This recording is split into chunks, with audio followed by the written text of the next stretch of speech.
thank you for joining us. My name is Una Fitzgerald, and I am the Director of the International Law Research Program of the Center for International Governance Innovation, or as we like to call it, CIGI. It is my pleasure to welcome you to this public lecture organized by CIGI's International Law Research Program with the keynote presenter, Roger Cox from the Netherlands, and distinguished Canadian commentators to consider whether international climate law and commitments can be enforced by domestic courts.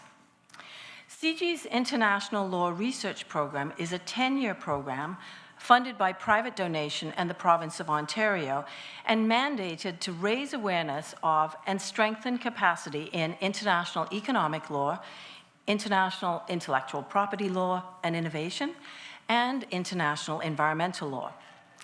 The International Law Research Program presents this public lecture on the Dutch Urgenda case to inform Canadians about international, transnational, and domestic law relevant to the important issue of climate change, so we are better able to contribute to preparations for the history-making conference of the parties in Paris, as we know, called COP21 in December.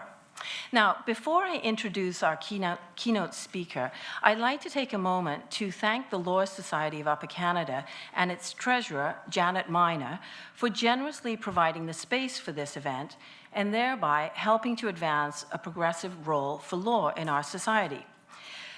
As treasurer, Janet Miner is the highest elected official of the Law Society, which regulates Ontario's lawyers and paralegals in the public interest. Janet was elected treasurer in June 2014 and was acclaimed for a second term, June 2015. She has worked in public law since 1977, and up until her election as treasurer, she was general counsel in the Constitutional Law Branch of Ontario's Ministry of the Attorney General, where she appeared before all levels of court and argued many significant cases for the Ontario government. So over to you, Janet.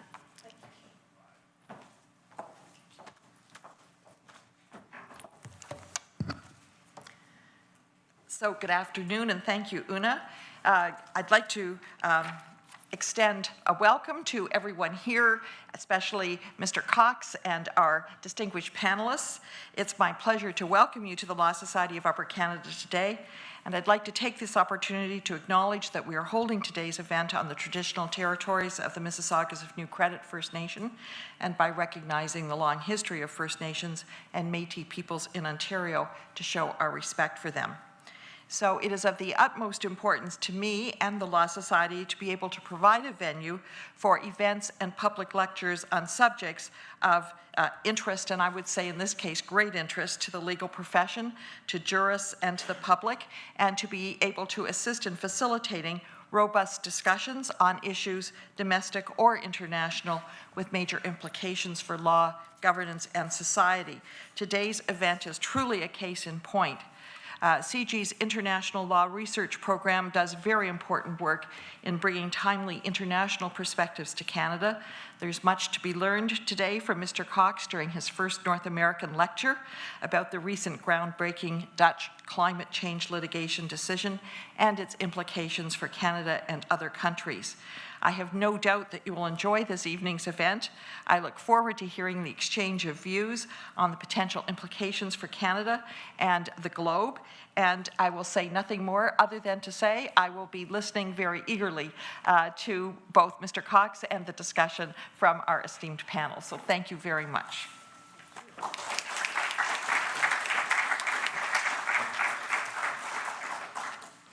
Thank you, Madam Treasurer. Now, let me explain how this evening will proceed. Our keynote speaker, Roger Cox, will make a 1-hour presentation. Then there will be a 20-minute panel discussion with Canadian commentators to commence a discussion about the possible relevance of the Urgenda case for Canada. Then Roger and the commentators will respond to questions from the audience. Because there is a large and enthusiastic audience both in the room and online, we have limited time for all the questions. What we would like to do is have you write your questions on the paper provided and pass them to the ushers. And if you're online, you can email your questions. The instructions have already been provided. So please keep your questions short so we can deal with them all. And what I would ask is that you have your question ready by 6:30 so we can gather them up and sort of group them, and then they'll be ready for when we open the question and answer period. You will have noticed there's some snacks outside, but after this event, there will also be a reception at Convocation Hall, and we'll provide directions how to get there. And also, you should just verify where your emergency exits are. It's always a safe thing to do. So now it's my pleasure to introduce Roger Cox. Mr. Cox is a partner at the Dutch law firm Paulsen Advocaten. He represented the Agenda Foundation and 900 Dutch citizens in precedent-setting litigation in which the Hague District Court ordered the Dutch government to cut greenhouse gas emissions by at least 25% from 1990 levels by the year 2020. The case was primarily based on tort law, human rights law, and international environmental law. Mr. Cox calls for broader judicial intervention where governments have been slow to address their climate change commitments. He sees law and litigation as an important tool in averting dangerous climate change and breaking the status quo in the energy world. That was a quote. Mr. Cox's book, Revolution Justified, 2011, provided inspiration for the successful Dutch climate case. He is passionate about holding governments to account to take effective early measures to mitigate the looming risks identified by the International Panel on Climate Change. His efforts to articulate the legal basis for requiring climate action are potentially instructive to Canadians as we seek to better understand the international, transnational, and domestic law that's relevant to climate change as we prepare for Paris 2015.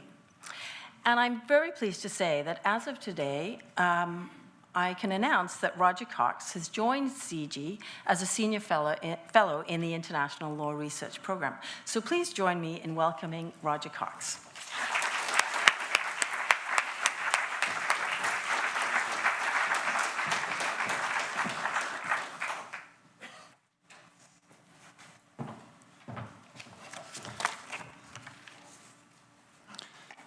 Well, good evening, everybody. First, I'd like to say thank you to Una and also to David Astron for inviting me to come to Toronto and do this presentation for you and also to participate in tomorrow's workshop. I'm very pleased with the invitation. It's a real pleasure to talk to you this evening about the landmark decision that was rendered by the Hague District Court in the Netherlands in the case between the Agenda Foundation versus the State of the Netherlands. And let me first shortly explain how this case came about. It all started with a book I wrote in 2011.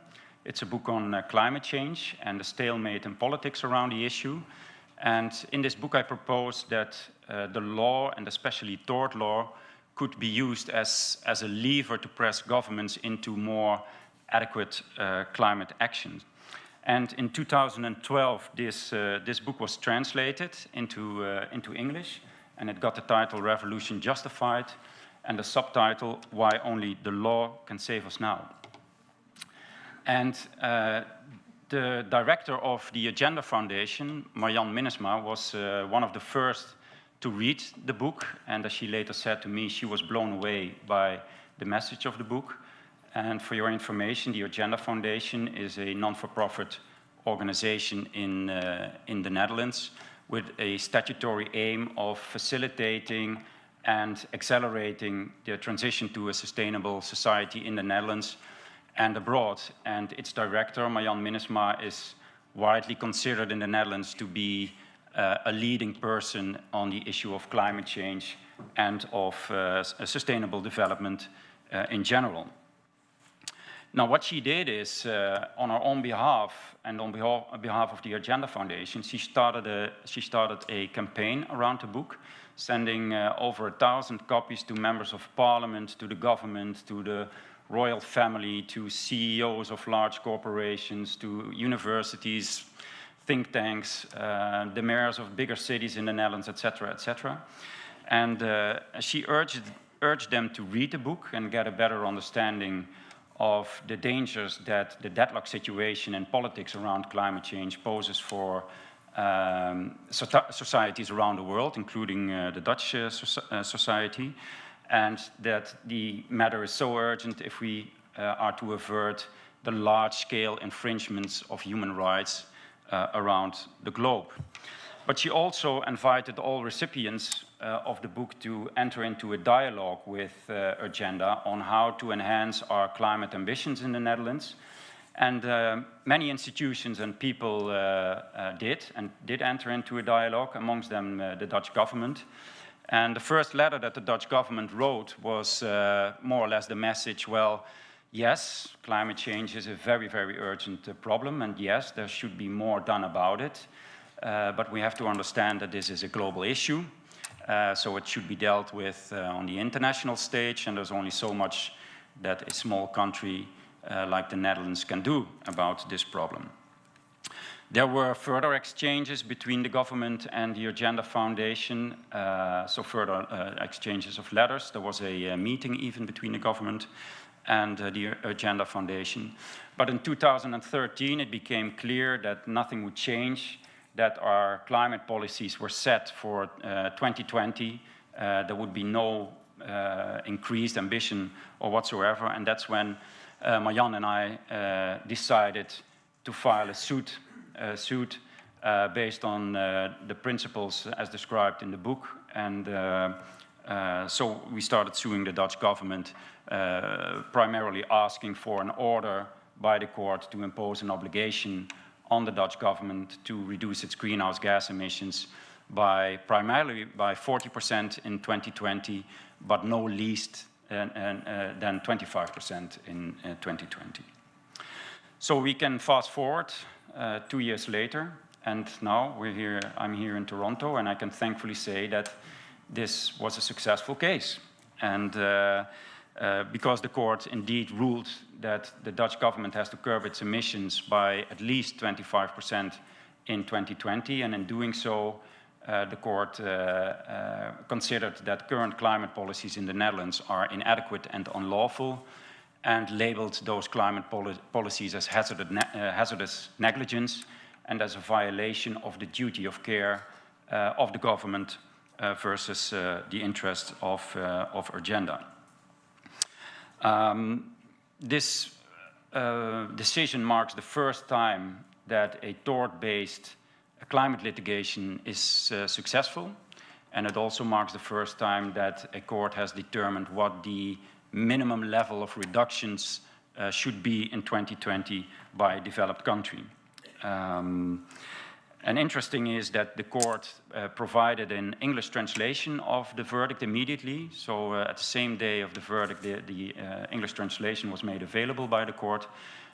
So it could generate a lot of attention abroad, so outside of the Netherlands, and it did.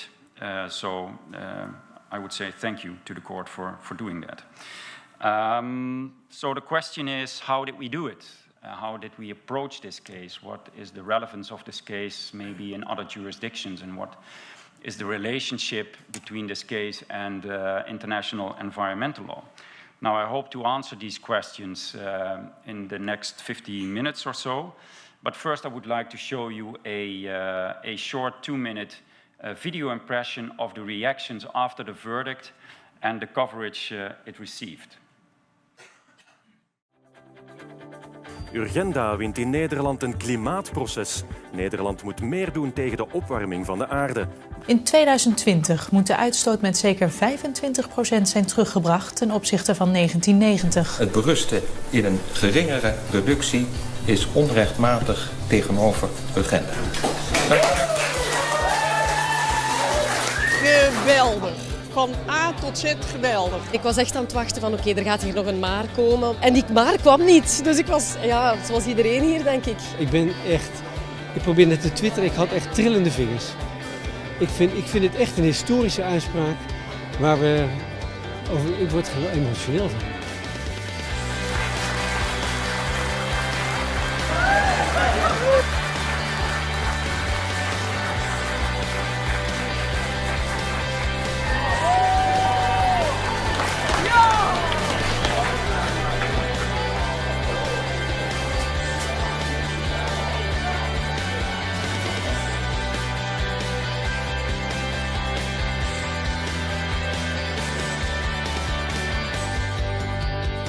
Wat een ontlading. Ja, dit is ongelooflijk. We hebben zo hard gewerkt voor deze zaak. En het is uiteindelijk zo'n groot maatschappelijk belang waar het hier over gaat. Dat ik er niks aan kan doen dat ik even mijn professionaliteit hier verlies. Wat maken uw kinderen mee en mijn kinderen en kinderen van mensen die thuis aan het kijken zijn als we niets doen of te weinig doen? Wat gebeurt er dan met Nederland en met de wereld? Nou, het allerbelangrijkste wat ik voor me zie is dat het hele grote gedeelte van de wereld geen water meer is, geen voedsel. En daardoor gaan honderden miljoenen mensen zich uiteindelijk verplaatsen en dan krijg je gewoon uiteindelijk oorlog. Daar maak ik mij deze eeuw veel meer zorgen over dan bijvoorbeeld of onze dijken het houden, want die houden het nog wel even. Dat komt daarna. Wat moet er, vindt u, nu meteen gebeuren? Wie moet het voortouw nemen om dat te realiseren wat u wilt? Nou ja, de staat heeft nu van de rechter te horen gekregen, u moet meer gaan doen. Dus het is de staat die aan zet is en wij zitten vol met ideeën over hoe dat mogelijk is. Dus ik help ze graag. Dit zal nog een lange echo hebben. Het is nu niet alleen de paus, maar het is ook de rechterlijke macht die zegt: Nederland, politici, Mark Rutte, je moet aan de bak.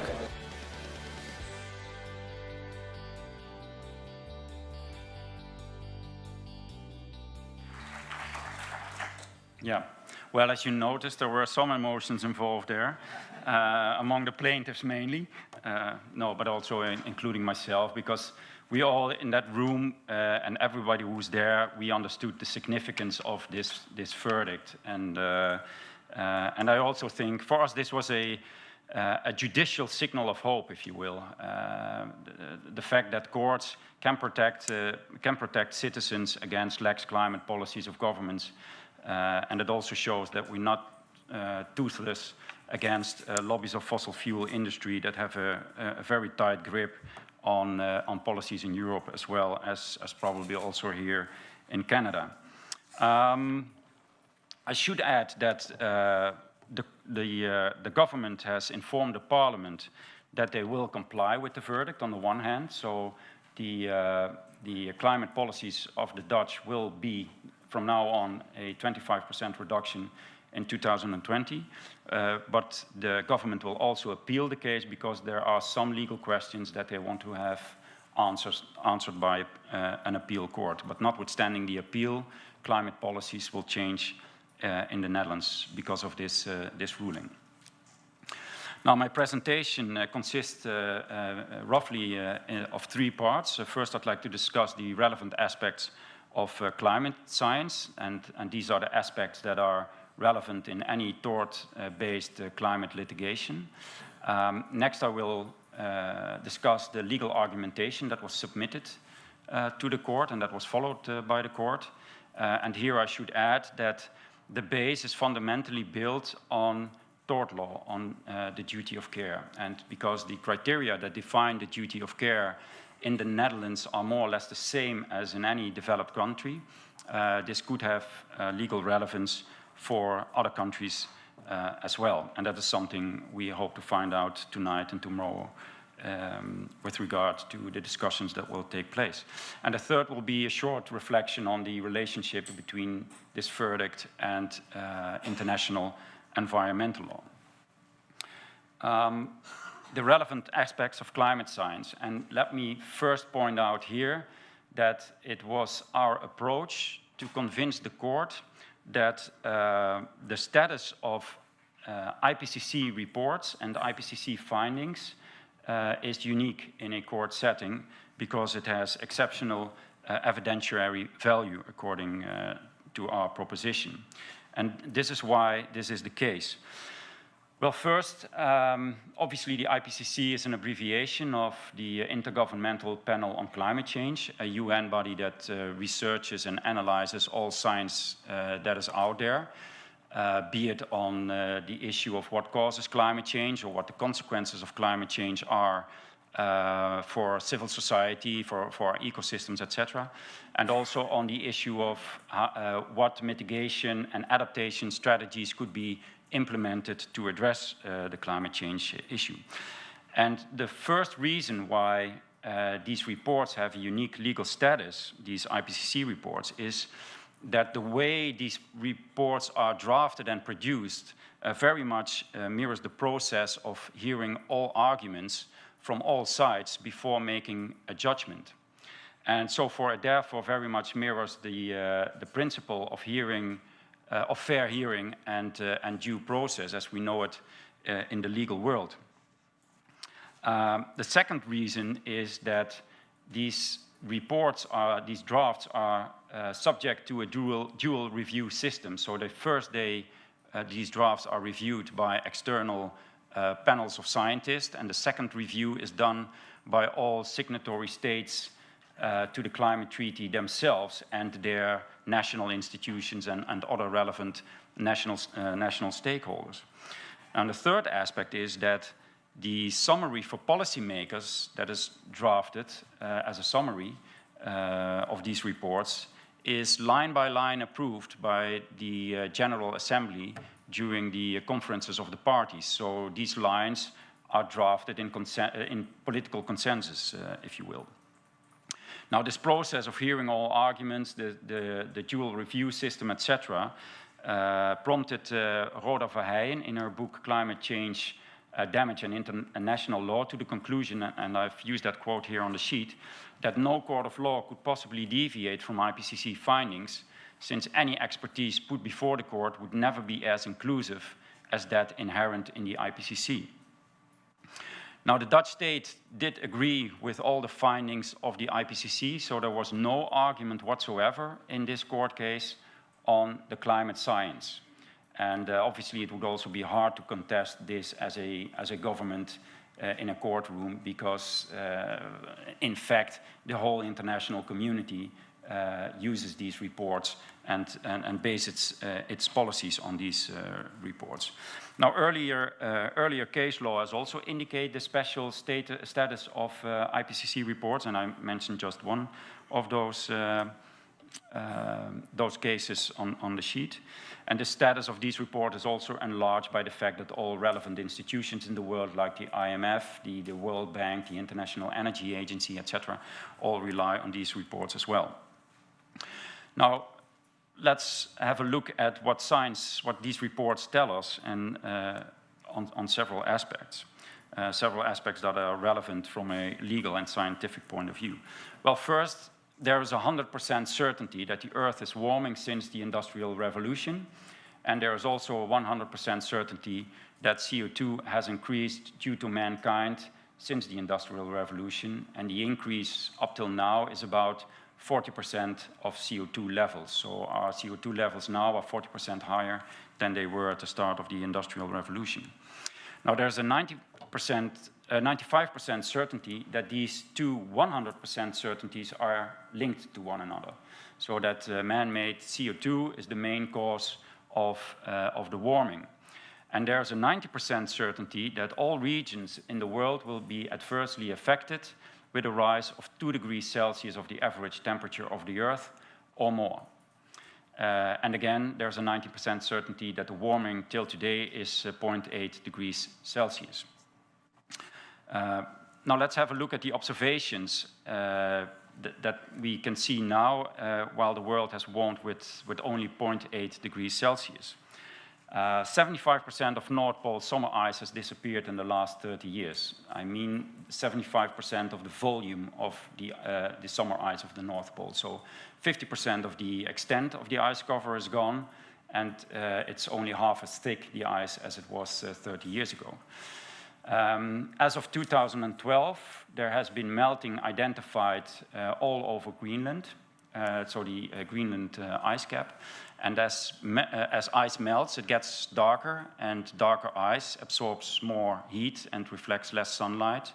So this again then accelerates the melting process as such, and the same is happening with glaciers all over the world. There is an increase in extremities on land, such as droughts and heat waves, floods, bushfires, etc. And then obviously not only the atmosphere is warming, but our oceans are warming as well. And this leads to further acidification of oceans, which adversely affect marine life. And more than 60 or 70% of the human population in the world is reliant on marine life for their protein intake. And there's also already areas in the Arctic seas at the north of Russia where methane leaks are being spotted. Then what's happening at a 0.8 degree rise is already very worrisome. But there's a lot more warming coming already that we cannot avoid anymore. And this has to do with the inertia in the climate system, meaning that it takes decades before emitted CO2 reaches its full warming potential in the atmosphere and on land, and it even takes longer for this warming effect to be generated in the oceans and in the ice sheets of the world. So what that means is that the changes that we are seeing in the world right now, such as the melting of the North Pole, these changes are not the results of the emissions of today. They are the results of the emissions of the past. They are the results of emissions of up to around 1980. So what has been emitted after 1980 and until today still has to reach its full warming effect. And this is a warming effect that we cannot avoid anymore because it's already up there in the atmosphere and will generate this warming in decades to come. And this is at least an additional warming of 0.6 to 0.7 degrees. So about 1.5 degrees warming is in fact already as good as impossible to avoid. But on top of that, we also know that we will be emitting a lot more CO2 in decades to come because we're still very reliant on fossil fuels and we're not really engaged yet in a large-scale energy transformation. So the next decades will be necessary for making this transformation. And during that period, there will be a lot more CO2 added to the atmosphere. And because the lifespan of CO2 is about hundreds and partly even thousands of years, it's like filling a bucket. So the historic emissions are there, and you add emissions upon that. And this warming that cannot be avoided anymore does have legal relevance because the effects that we will see in the second half of this century are therefore very much rooted in the decisions that we make today. And so future damage can be taken into account when looking at the inactions of our governments today and deciding upon whether these inactions or actions, could also be actions such as subsidizing fossil fuels, for instance, whether or not these actions and inactions constitute a tort of negligence. Now let's have a look at the ultimate objective of the UN Climate Treaty. The ultimate objective, this is Article 2 of the Climate Convention that was drafted in 1992. The ultimate objective of this convention is to achieve stabilization of greenhouse gas concentrations in the atmosphere at a level that would prevent dangerous anthropogenic interference with the climate system. So this poses the question, what is dangerous man-made climate change? And this question was answered for the first time at the Copenhagen summit in 2009, and I'll quote, "To achieve the ultimate objective of the convention to stabilize greenhouse gas concentrations in the atmosphere at a level that would prevent dangerous anthropogenic interference with the climate system, we shall, recognizing the scientific view that the increase in global temperature should be below 2 degrees Celsius, enhance our long-term cooperative action to combat climate change." Now, this 2-degree target was then again reiterated and formalized in the Cancun agreements. And I quote again, "Deep cuts in global greenhouse gas emissions are required according to science and as documented in the 4th assessment report of the Intergovernmental Panel on Climate Change, so as to hold the increase in global temperature below 2 degrees Celsius above pre-industrial levels, and that parties should take urgent action to meet this long-term goal." So 2 degrees has been acknowledged as the threshold that we should not breach if we are to avert dangerous climate change, meaning climate change which is dangerous for human society and the ecosystems that humanity depends on. And it's dangerous on all sorts of levels. It's dangerous on the issues of sea level rise, on the loss of biodiversity, of degradation of ecosystems, of infectious diseases, extreme weather events, loss of food and water supplies, migration of people, etc. And a very worrisome event that might occur with such warming of the planet is reaching certain tipping points in the climate system, meaning that there are some feedback loops in the climate system that could accelerate warming beyond repair. And an example of that would, for instance, be the methane stocks that are locked in the tundras of the world. They are frozen in tundra. Once these tundra grounds start to melt, these methane gases could be released to the atmosphere. And methane is a very potent greenhouse gas, much more potent than CO2. So this could accelerate the warming further and on a greater speed. Now, other tipping points would be, for instance, the drying out of the parching of the Amazon forest, or the melting of the irreversible melting of the Greenland ice cap or the Antarctic ice cap, etc. So on a 2-degree warming, we have a serious danger of tipping points. Let's see. So 2 degrees is dangerous, but we are far away from reaching this goal. And this is why scientists, but also relevant institutions like the International Energy Agency, the World Bank, the IMF, and now also even the Pope, are warning us and are ringing the alarm bells that if we don't start to phase out fossil fuels drastically and start doing this now, that our world will be warming by 4 to 5 degrees at the end of this century alone, and which will create a devastating world to live in. And this prompted the IMF Managing Director, Christine Lagarde, to say the following at the World Economic Forum in Davos. Unless we take action on climate change, future generations will be roasted, toasted, fried, and grilled. And I think she's right. So the question then is, what action is needed to avoid a 2-degree warming? And I'll give you a few examples that show that there's very much consensus of what should happen by developed countries. And this is a advice from the EU Commission to the EU Council in 2007, which is almost 3 years before the Copenhagen summit. And there it states that the EU's objective is to limit global average temperature increase to less than 2 degrees Celsius compared to pre-industrial levels, by stabilizing long-term concentrations around 450 parts per million CO2 equivalent. There is a 50% chance of doing so.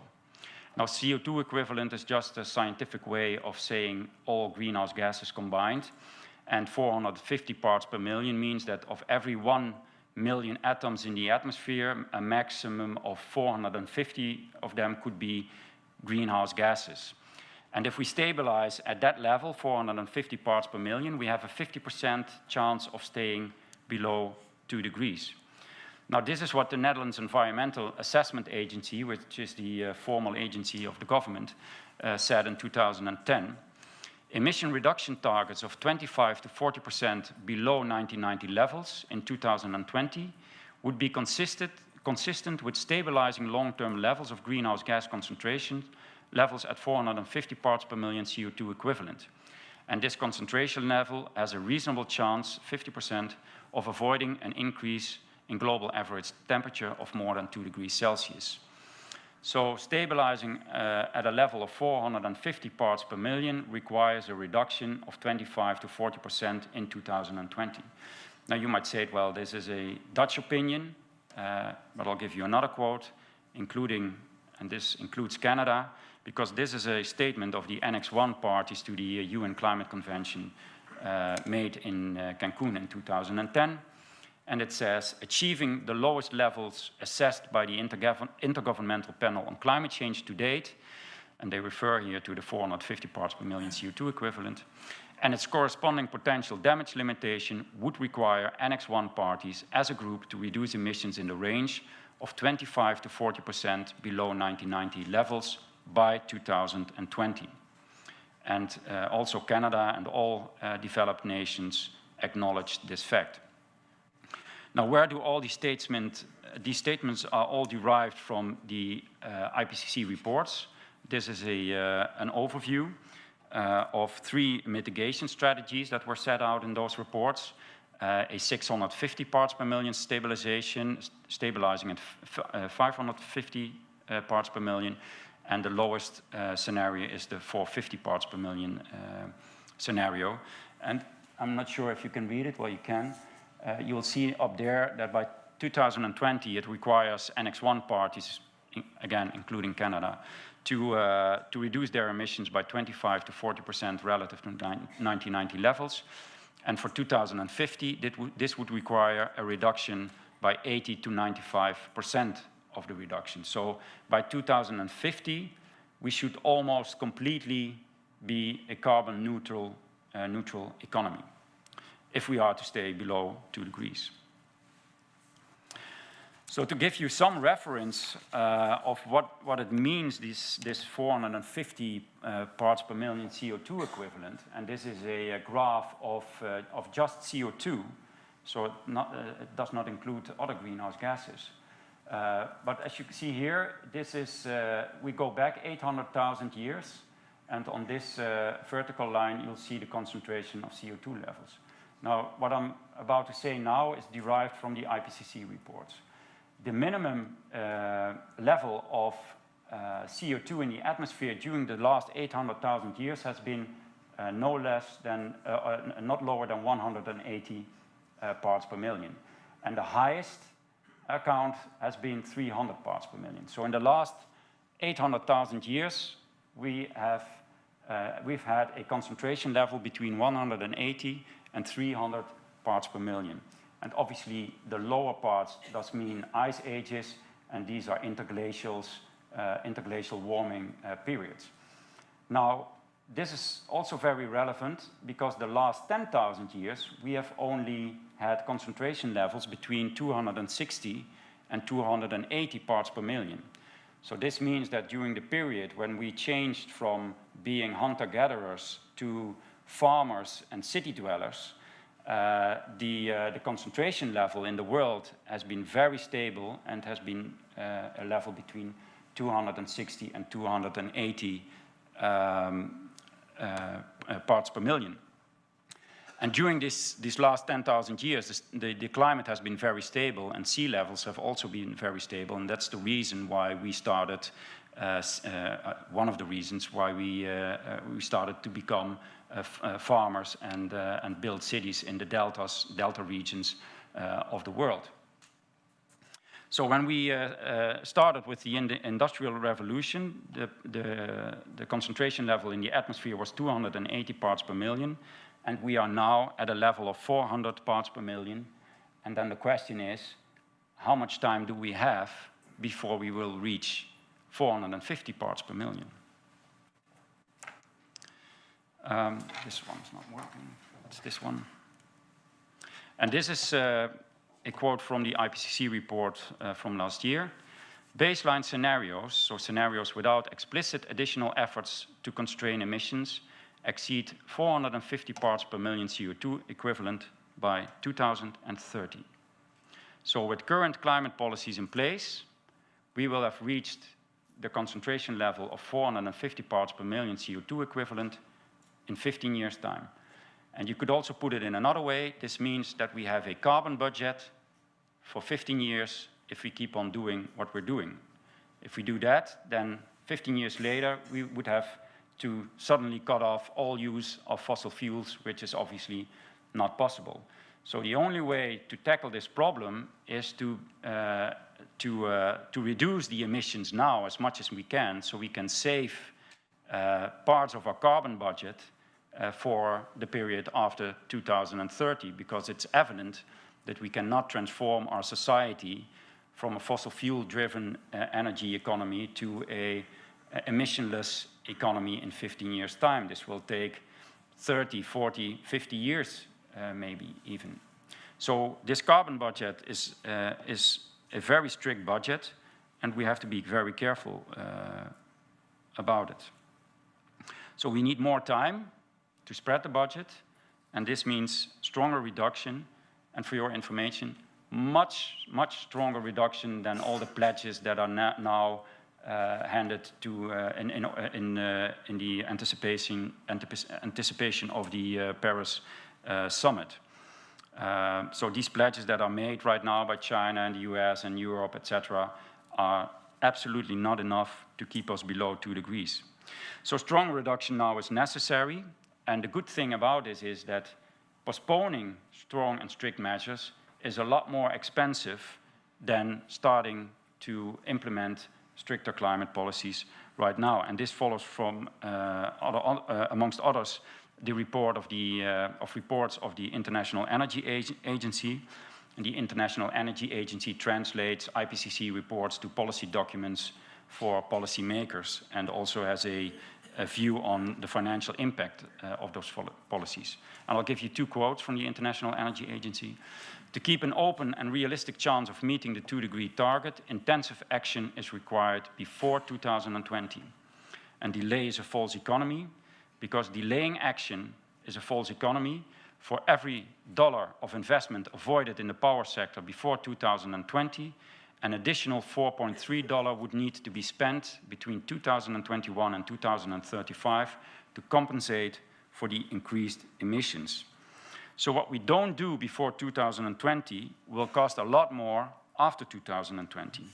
And that is that because the longer we wait with implementing stricter climate policies, the more capital and finances will go to the fossil fuel industry. And this industry has the largest capital goods that you can imagine in the world. We're talking about oil rigs, of coal-fired power plants, of oil tankers, of gas pipelines, etc., etc. So these infrastructure and these capital goods need a lot of capital, and they are typically paid off in 40 or 50 years. So that means that they have to be operated for 40 or 50 years. But that cannot be in line with achieving the 2-degree target. So if we would like to achieve this 2-degree target, then we need to shut down these investments before the economic life ends. And that will cost a lot of money. And that is why, one of the reasons why it's so much more expensive to postpone climate action than to start implementing strict climate action today. Again, delaying is a false economy. So let's now go to these facts. I think are necessary to understand in order to have a good grasp of why the court did what it did.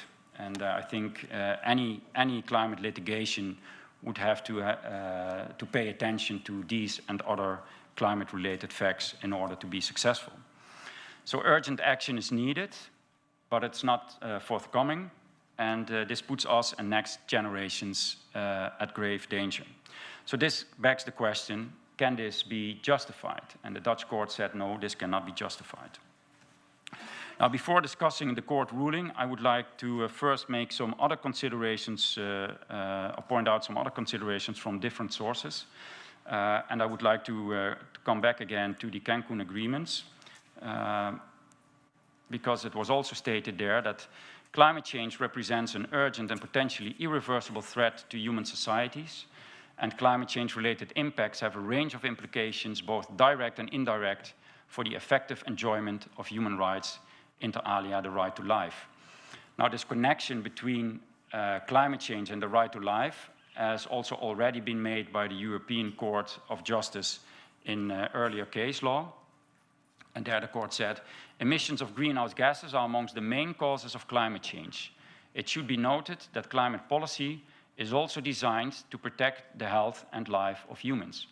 So our courts perfectly understand that climate change is not just about drowning polar bears in the Arctic, but that it is very much about our own lives and own rights. And then there is obviously the famous ruling of the Supreme Court in the case Massachusetts versus EPA. A lot of you probably know this ruling better than I do, but the EPA had refused to rule on whether greenhouse gases were a air pollutant or not. And in the end, the Supreme Court held that it had to make a ruling under the Clean Air Act on that matter. And EPA had tried to evade its responsibility of making this ruling by a lot of arguments. And one of those arguments was that it didn't matter whether EPA would make a ruling within the US, because any reductions in the US would be compensated immediately by the rise of CO2 levels in China or India, for that matter. So, well, they said, you know, why bother to do this in the United States if this gets compensated on the other side of the planet? But the court thought otherwise and said, well, a reduction in domestic emissions would slow the pace of global emissions increases no matter what happens elsewhere. And this is an important point because it points to an individual responsibility of states. And this is also something you can derive from the clauses of the UN Climate Treaty. And I'll point this out to you. Because Article 4.2a of the UN Climate Convention says the following: each of these developed country parties shall adopt national policies and take corresponding measures on the mitigation of climate change by limiting its anthropogenic emissions of greenhouse gases. These parties may implement such policies and measures jointly with other parties. So cooperative effort does not deny the fact that it's an individual responsibility. So there's an individual responsibility to act, and that may be carried out cooperatively. And the same can be read in Article 3.3. The parties should take precautionary measures to anticipate, prevent, or minimize the causes of climate change and mitigate its adverse effects. Efforts to address climate change may be carried out cooperatively by interested parties. So, and while we're at it, I would give you one other clause of the UN Climate Convention to which I will revert later in the presentation, and that's Article 3.1. The parties should protect the climate system for the benefit of present and future generations of humankind on the basis of equity and in accordance with their common but differentiated responsibilities and respective capabilities. Accordingly, the developed country parties should take the lead in combating climate change and the adverse effects thereof. Now, bear with me just one more moment, and then we'll go to the court ruling in the Netherlands, because I want to point out three other considerations of the Supreme Court in the US. The first one, the harms associated with climate change are serious and well recognized. The risk of catastrophic harm, though remote, is nevertheless real. And EPA's steadfast refusal to regulate greenhouse gas emissions present a risk of harm to Massachusetts that is both actual and imminent. And especially this last consideration of the Supreme Court got me thinking, can a state's inaction to address climate change constitute a tort of negligence? And after the failure of the Copenhagen summit, something had to be done, that was for sure. And that was the incentive to write the book that I was discussing at the introduction of my presentation, and the rest is history. So let's now have a look at the duty of care as it was applied by the Dutch court. Well, first of all, the criteria for the duty of care, they, as I said already, they are more or less the same in developed states. Both private actors and the state themselves are bound by this duty. And there are three questions to be raised. 5 questions to be raised, sorry. The first question would be, how apparent is the danger? And the second question, how great is the chance that the danger will manifest itself? And the third one, how serious is the danger and its consequences? The fourth, what extent of responsibility is there of the defendant versus the claimant? So in tort law, I believe this is also called the question of proximity. And the fifth would be, how objectionable are preventive measures to be taken by the defendant in this case? Well, it's pretty easy to answer these questions when you know what we just discussed, because how apparent is the danger? Well, the whole world has defined the danger, so it's very apparent what the danger is. The danger is a 2-degree rise of the average temperature of the Earth. It is, there's political consensus on this, and it's based on sound and solid science. So the second question, how great is the chance that it will manifest itself? Now, this chance is very great because everybody's pointing at the same direction. With current climate policies in place, we are heading for a world that will not only be warmed by 2 degrees, but a lot more, 4 to 5 degrees. Now, how serious is this danger? This danger is obviously on all levels, on national levels and on international level, a very serious danger. And to quote the Supreme Court, the US Supreme Court again, in the EPA ruling, the risk of catastrophic harm is real. So referring to tipping points that we just discussed, we are talking about the potential of catastrophic harm in the world. Now, and then there's the question of proximity, the measure of responsibility of the state versus the claimants. And there is a relation of proximity, the court argued, because of several legal grounds. First, because the state entered into the UN Climate Treaty and thereby assumed a responsibility for the total Dutch greenhouse gas emissions. So there is a responsibility for total greenhouse gas emissions for the Dutch state. And this also follows because the state does indeed set targets for 2020 and 2030, and the state also has the instruments, the tools to make policy via taxation or legislation or enter into agreements with businesses in covenants, et cetera, et cetera. But also, and this is obviously also an important part, because we have a constitution, a Dutch constitution, we have the EU treaty, and we have a European Convention on Human Rights. And all these 3 legal grounds charge the government with protection from environmental harm. But even if there would not be a constitutional duty to protect us from harm, the court would probably still have ruled that there is enough proximity in this case. And this might be relevant for the Canadian situation. So it is evident, for the court it was evident that the Dutch state does have a responsibility in the energy transition and has a systemic responsibility, if you will.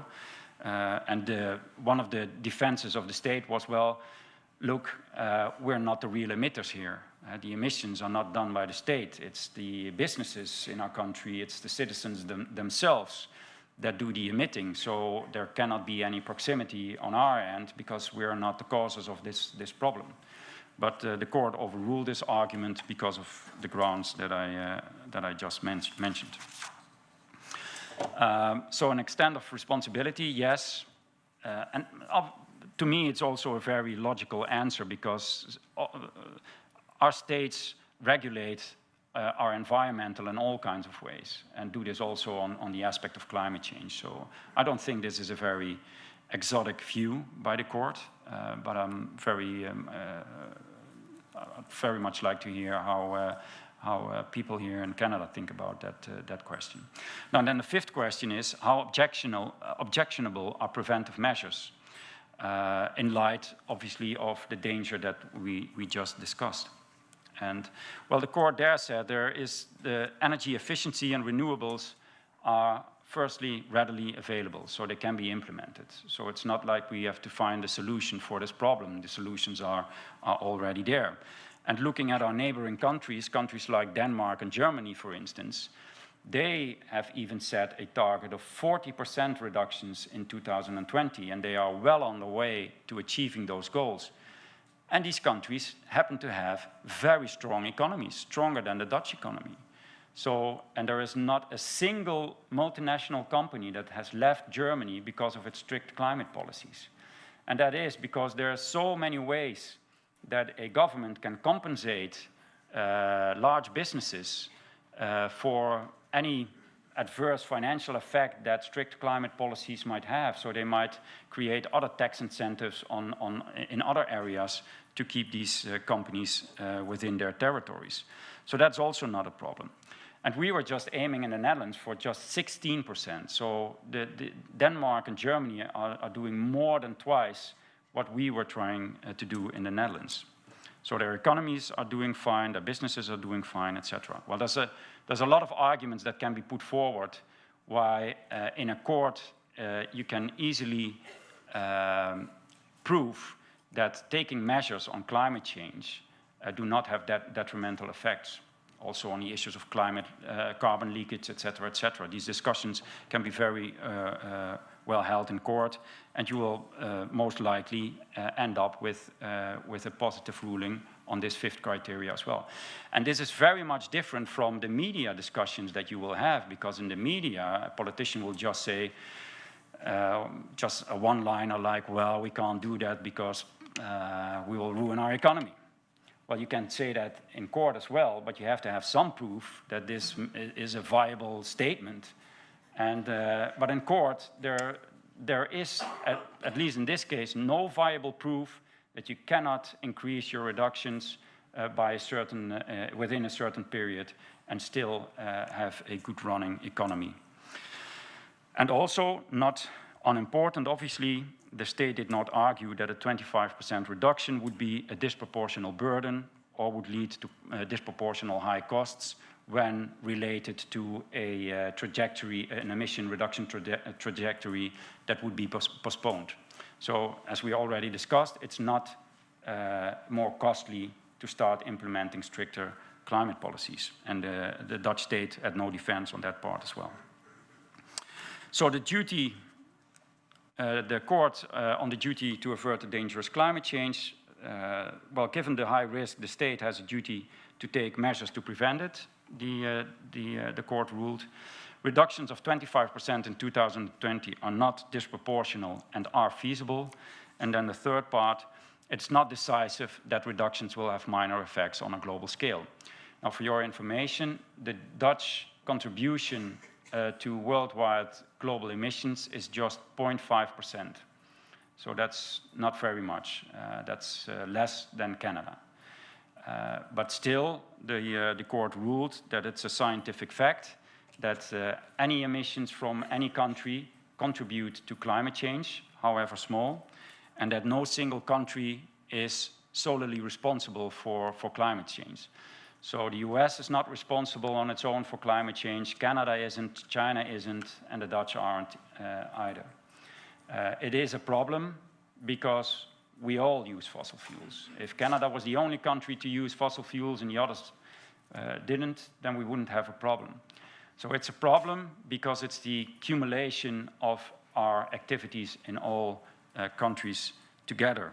And according to the court, this points to a joint but also to an individual responsibility, because the problem cannot be solved if individual states do not act. And then an important reason also is that the per capita emissions of the Dutch are amongst the 10 highest in the world. And we just verified what the position of Canada is in this regard, and Canada is the 7th largest per capita emitter in the world. So you might even be worse than the Dutch. Now, the court then on the political question. And I have to rely on my notes a bit here. So the question is, can this case be decided in court, or is it the sole domain of politics? And with regard to the separation of powers, the court said that there is no complete separation as such, but rather the separation of powers is a structure of checks and balances between state authorities. And that means that no authority has therefore primacy over the other authorities in all circumstances. Instead, each authority has its own mandate and responsibility. As the court said it, and I quote, "Courts have an authority on democratically established legislation, which has assigned them the task of settling disputes, also in cases in which citizens have turned against government authorities," end of quote. So the court has its own responsibility, and that is to rule in legal disputes. And the court then said that a legal question with political consequences is still a legal question. And it continued, "The possibility and I quote here, "The possibility, and in this case even certainty, that the issue is also and mainly the subject of political decision-making is no reason for curbing the judge in his task and authority to settle disputes. Whether or not there is a political support base for the outcome is not relevant in the court's decision-making process." End of quote. However, the court did consider that it must be cautious if the order would lead to measures that would have consequences for third parties of which it does not have a good grasp. And because of the severity of the danger, the court said, there was less reason for a cautious judgment. But it was an argument to restrict the order to 25% and not award our plea for a 40% reduction in 2020.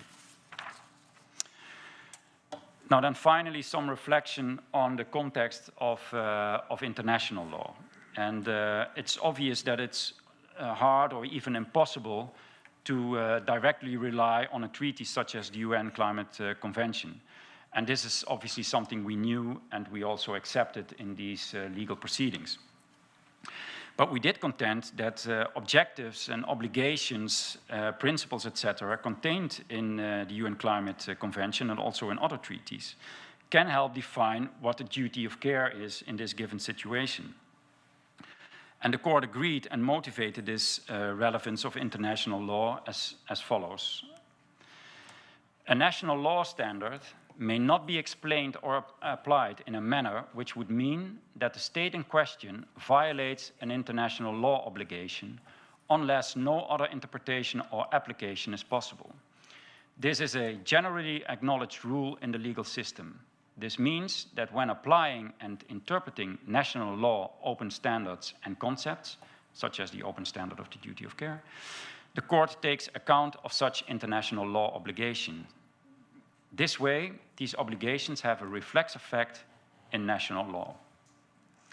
And then the court continued, the objectives laid down in these treaty regulations are relevant in determining the minimum degree of care the state is expected to observe. In order to determine the scope of the state's duty of care and the discretionary power it is entitled to, the court will therefore also consider the objectives of international and Europe climate policy as well as the principles on which these policies are based. So in our jurisdiction, this is established case law, and the same goes, for instance, for jurisprudence of the European Court of Human Rights, which also interprets treaty obligations in the same manner and also takes them into account as well. Now then, to round off, I would like to discuss, well, let's see, some of the considerations of the court with regard to the responsibility to future generations. And there the court partly based its judgment on Article 3.1 that we quoted earlier on of the UN Climate Treaty. And I'll give you two final quotes from the court on this issue. Climate policy should not only start from what is most beneficial to the current generation at this moment, but also what this means for future generations, so that future generations are not exclusively and disproportionately burdened with the consequences of climate change. And then again, the state, in choosing measures, will also have to take account of the fact that the costs are to be distributed reasonably between the current and the future generations. If, according to current insights, it turns out to be cheaper on balance to act now, the state has a serious obligation arising from due care towards future generations to act accordingly. So via the duty of care, there is a legal obligation to take the interest of next generations into account when drafting climate policies. And then let me finish with these words from Nelson Mandela, because they seem fitting in this case. It always seems impossible until it's done. And once it's done, it's always easier to replicate it. And that's what we're trying to do now in Belgium, where already the same sort of legal proceedings are pending as of April this year, and which I'm working on with a team of Belgian lawyers. And I think that that is what makes this ruling so relevant, because it is precedent setting, and it is a ruling that, although it is not binding in other jurisdictions, is an example that I hope will be followed by many other courts in other jurisdictions. Thank you.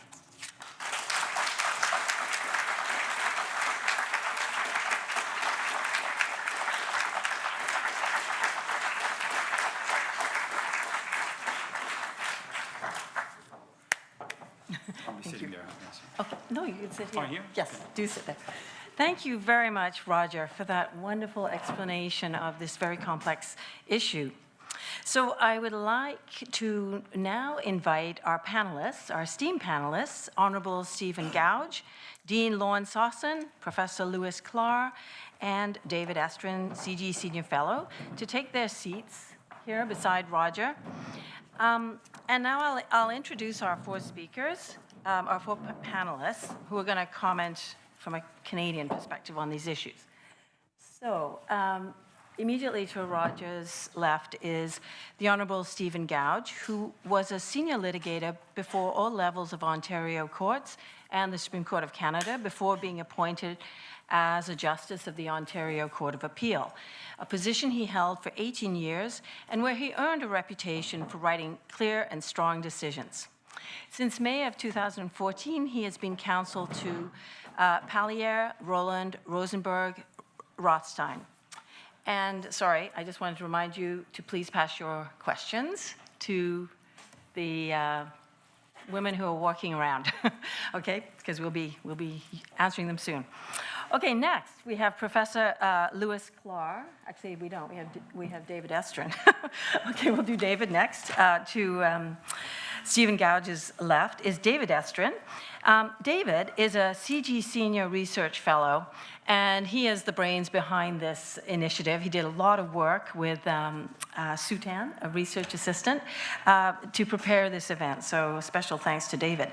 David has practiced environmental law and litigation in Canada for over 40 years, taught at law and environmental studies faculties, and written on environmental law and business. David is the immediate past chair of the International Bar Association Environment Committee and currently serves as a co-chair of an IBA working group developing a model climate change remedy statute. He's currently working as a senior fellow at CIGI on issues related to loss and damage caused by climate change and mechanisms to address it. To David's left is Dean Lorne Sossin, who is the Dean of Osgoode Hall Law School at York University. Lorne's teaching interests include administrative law, constitutional law, and the judicial process, and he has published widely.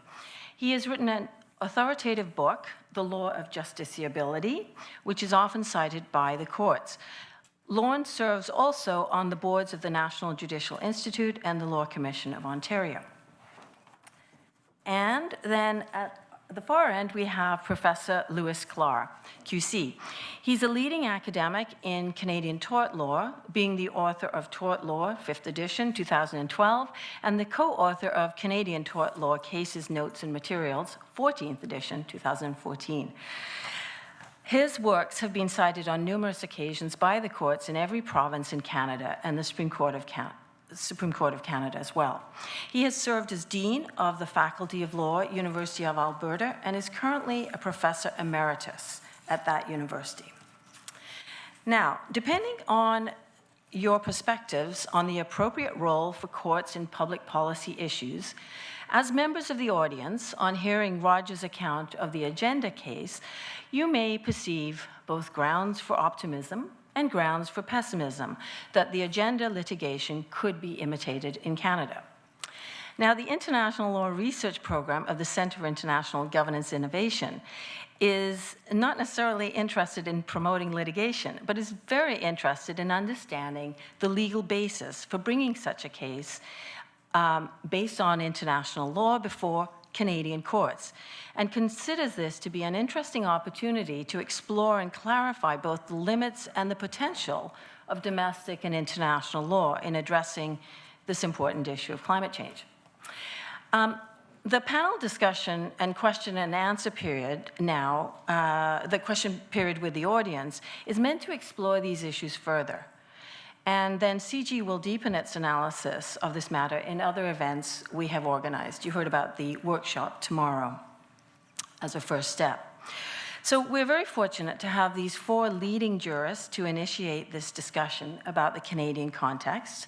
The panelists have agreed to the following format.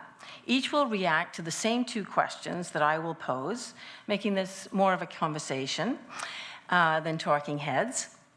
Although in answering the question, I'm sure that they will focus on the issues that most interest them about the agenda case. So I'm going to turn to Professor Clark first, and then I will turn to Stephen Gouge, and then Lauren Sossin and David Estrin. That's my general approach, so heads up that it's coming your way, the question. Okay, so the first question for you all, and Roger, you get a break at this point for a few minutes, so enjoy the rest and hear what these Canadians have to say. The first question. In light of your reading of the agenda case and Roger Cox's presentation, do you think climate change litigation might be viable in Canada? Professor Clark. Thank you very much for having me here. And I'd like to congratulate and commend Roger on his innovative decision. Hear, hear. Good luck.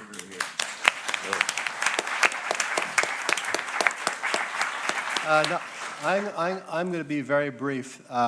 But to start off with, I have to say that I do not think tort law is a viable alternative, a route to achieve the policy of requiring the Canadian government to reduce its greenhouse emissions. I just don't think the existing tort law can accommodate that. And I say, and I'll be very brief, there are many reasons for that, but I'll give you my major reasons. I spent a lot of my recent research on examining citizens' lawsuits against governments for negligence. And there's been many lawsuits in the last 15 years against the government for all sorts of serious issues. For example, lawsuits involving the SARS outbreak, West Nile virus outbreak, the importation of defective medical devices, contagious disease spreads, food and drug problems, etc., and most recently, tobacco litigation. And almost all of these cases have failed. And the principles that they failed on are very firm and very clear. Now, one of the differences between Roger's situation and our situation in common law Canada, and to a certain extent Quebec, which is civil law, is that we have a very well-defined jurisprudence dealing with duty of care and the existence of a duty of care, which, if applied to this case, would be fatal to this case. The only way that the case could survive would be for the court to invent new principles, which we have not yet seen. And I'll give you just a few very quick reasons why I say this. The common law of torts has been, for the last 15 years, very focused on the existence of duties of care and when duties of care should exist, not so much on standard of care and other issues, which I think is a big part of the agenda agenda judgment. The requirement for duty of care in Canada involves very concrete principles. One is that there must be a proximate relationship, a close proximate relationship between the parties, between the claimants and the government involved. And most of the cases have failed based on lack of proximity. There just hasn't been a proximate relation. Well, what I mean by proximity I can't discuss right now because we don't have that much time, but it's a very strongly policy-oriented decision. It's not really based so much on closeness of the damage to the parties, etc. The second thing is Canadian tort law in the last 10 years has really stressed, especially at the Supreme Court of Canada level, that the Supreme Court of Canada will not get involved in determining political or policy decisions of the Canadian government or any other government, even if these decisions are negligent and were poorly drafted. And we have cases where that has been totally clear, that the policies have been negligent and they've caused harm to people. The Supreme Court of Canada has insisted that they will not dictate to the government, the Supreme Court of Canada did not dictate to the government of Canada or any other government on core executive policy decisions. And I would venture to say there has been no higher policy decision by this Canadian government as much as the controlling greenhouse gas emissions.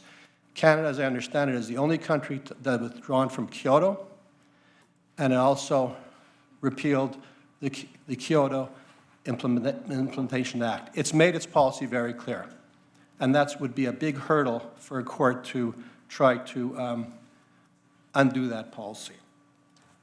Okay. And the final point is that, sorry, I went on. I say, spend your money elsewhere. Okay, thanks. You'll have a second chance on this issue too, Louis. So I'll turn to Stephen Gowage. Yeah, just very briefly, first I'd like to echo what Louis said about thanking Roger. It was a stunning presentation, eloquent and persuasive. I learned last night he's actually a commercial lawyer. So for you litigators in the crowd, be envious.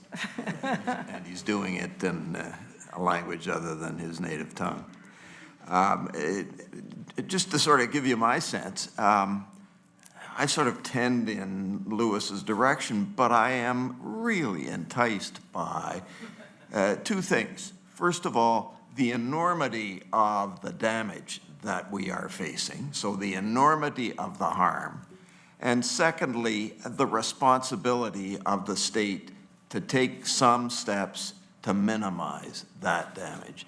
And if you put sort of the harm principle together with the role of the state as a cause, you sort of have the beginnings, perhaps, of the way you could think about a tort analysis. I must say, when I read the case, my first reaction was to think immediately of Section 7 of the Charter. You know, this is the state, and it's affecting life, liberty, and security of the person, and maybe that's the way to go to get at the state. The interesting thing about what Roger did was he engaged private law, and so it's a really interesting challenge to try to think through whether you actually could make it work.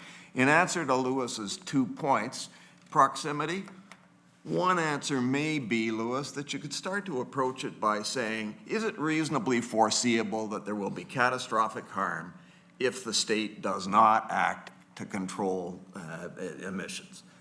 So to substitute the language of reasonable foreseeability of harm for proximity, and I know there's policy engaged in proximity as well, but reasonable foreseeability is a big part of proximity. Maybe that's the beginning of an answer, because it's sure reasonably foreseeable that if the government doesn't enhance its controls on CO2 emissions, there is going to be catastrophic harm. Second thing is, Louis says, well, what about policy? And I guess my sense is maybe at some point, the failure of the policy arm to act in courting it makes the court say, we are going to engage. We are not going to be, let me use a word from administrative law, we are not going to be deferential if they are refusing to act. Now, I think it's a long shot, but I bet you when Roger started, he thought it was a long shot. Okay, thanks. Lon Sossin. Yeah, so I echo everyone else's gratitude to Roger for being part of this and being a catalyst for it. I'm less negative. In fact, I would start off by saying I think climate change litigation is inevitable. I mean, the interesting question is how we're going to get there and how successful it's going to be. And I want to suggest again from my lens, which is not about the substantive issues. Will it be private law and public fiduciary obligations? Will it be public law and new approaches to administrative regulation or the constitutional obligations Stevens mentioned? But really the success for me is getting in the door. So from a procedural point of view, once you establish justiciable claims, and I think this is made clear by the Urgenta case, then you've already won because the evidence is so substantial and the presentation of it is so compelling, especially to where this ultimately lands, as I think the Dutch case exemplifies, with political leadership. It's not that the court case was won ultimately that I think will be what we remember, but that this was what was necessary to get the political leadership on board, a critical issue reflective of their obligations. So On the justiciability question, you know, the metaphor we always use in the field, and by we I really just mean me, there aren't many other people in the field, is that of a boat navigating the shoals. The shoals of justiciability are clear, so clear that once you see one, you put a buoy up and then you know to navigate around it. So the buoys that are up in Canada include, for example, that you have to have a claim susceptible to proof. In Operation Dismantle, our Supreme Court concluded there isn't a political questions doctrine per se. As Roger pointed out in his slide, if there's a legal question, even if it has political consequences, it must be addressed. There is no prudential decision-making by a court in that regard, but it has to be susceptible to proof. So it can't be, in other words, that we rely on data we won't know for 100 years, or it can't be that we rely on data that's disputed in the scientific community, and I think both those ships have sailed. In other words, I think once we're in court, I think the evidence is susceptible to proof and is clear. The second shoal is that you actually need to have a decision that you are challenging, a law that you're challenging, there. And we saw in the right to housing claim, which was not successful in the Ontario Court of Appeal and Supreme Court denied leave, that the majority of that court really took issue with the fact that it was seeking a positive obligation on the state to provide housing in general, on all levels of government and in all contexts. Leaving aside whether I think the court was right or not, I think that's a key shoal. You need to have a particular decision, a particular act of a regulatory body or a government minister, and we've seen that in Canada already around granting environmental permits, something concrete and tangible, for example, that can be litigated. And then the last shoal, which comes out of the litigation around the Kyoto Protocol Implementation Act, the KPIA, which is the Friends of the Earth case, which suggested that even though it's a law, there's not a sufficiently legal component when it seems to be a law simply put in place to do a political act rather than to be enforceable by the courts. So, for example, that legislation talked about a just transition for workers. Well, what can that possibly mean from a judicial landscape as opposed to an emission standard, for example, in an international document? And again, leaving aside whether the court was right or not, the court established that even if it's in legislation, that's not enough. It has to be clear that we have an enforceable standard, again, susceptible to proof, that is about something that can be challenged. And if you have all that, and again, remembering on a claim, all the facts are assumed to be true. So justiciability is fought on principle, not on facts. I think it's entirely plausible that climate change litigation will happen. And again, once it's in the courts, I think the success is already assured. Whether or not the victory happens, just as whether or not the appeal court turns back the decision in the Dutch context, will not affect whether there's been a success in that litigation, in my view. Thanks, Lauren. Over to you, David, for the last comment on this first question. Yeah, well, I'm more than thrilled to have Roger here, and that case, something that, you know, it just changes the ground rules for environmental litigation. It's really inspiring. And yes, in my view, climate change litigation is going to be more viable because finally, there's clear science, as Roger pointed out, and if you educate a court to the significance of that problem, they're going to want to try their best to find, I think, a legal remedy. And even if, for example, the duty of care arising from negligence is a difficult problem, as Lewis Clark says, you know, if the Supreme Court of Canada heard these facts, I think they would be striving to think, how could we deal with this? And there are some outlier cases there. It's not, yes, the rules are pretty stringent, but there are some outlier cases. You know, this case changes the legal landscape. I mean, Steve can talk about that more, but here's two quotes from 30 years ago about when environmental cases started coming to the courts in Ontario. Here's two quotes. One, I'd rather be back with my burglars and bank robbers than hear an environmental case. It's too complex, it's too long. And the other one, I don't want to hear any more about trees. So I think what Roger's done very cleverly and importantly is bring this hard science and got the court engaged. And once the court's engaged and they see it's a problem for all of us, that's going to make a big difference. And that's why I think, and one other thing I want to say right now is, I think that there is a duty of care in Canadian public nuisance or nuisance law, which is separate and apart from the tort of negligence. And in nuisance law, it's quite clear that there's a duty to not only of people who emit contaminants, but also a duty to not permit a nuisance or to stop it from continuing.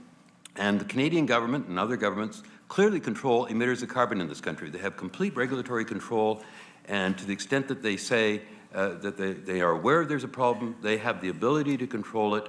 And governments in Canada have been held liable in nuisance law. The Supreme Court of Canada has affirmed that in a case from Ontario. The BC Court of Appeal has affirmed that in a case in Vancouver.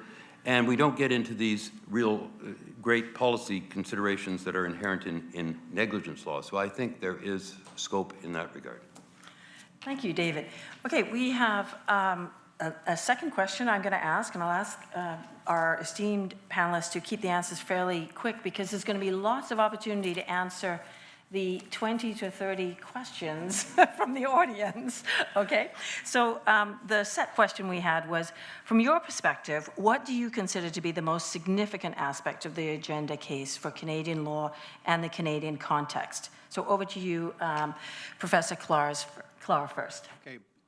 I, in a sense, reiterate what they said. The most significant aspect of it is that it won, and that a case which was a precedent decision was brought to court, and it won. So the story in that is these cases sometimes win. I mean, Canadian tort law took a turn in the road in 2001 in the leading case of Cooper and Hobart, which virtually shut down government liability. Perhaps there's another turn in the road, and unless you go down that path, you'll never discover whether there's a turn in the road. Under existing law, I don't think this would win, but under future law, who knows? Thanks. Stephen Gouge? Yeah, I agree with Louis. I mean, I think what really matters about this case is that the court saw the gigantic social problem that this set of facts presented and tried to do something about it. And that's an extraordinary feat for a court. I don't know quite how much it had to bend Dutch law to get there.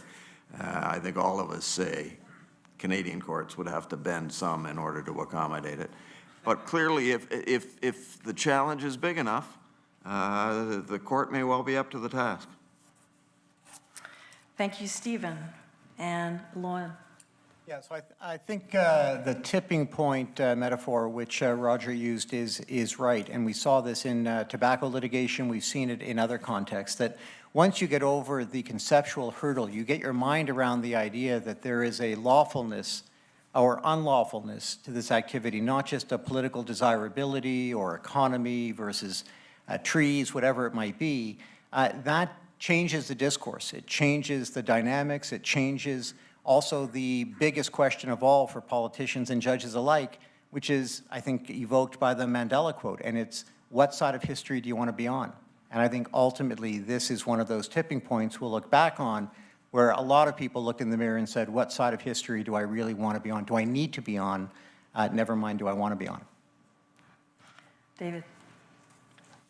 Well, what really got my attention in reading the judgment, aside from the fact that they won, is that there is a very common factual basis between the Netherlands and Canadian government in terms of their international agreement and acknowledgement that climate change is a danger.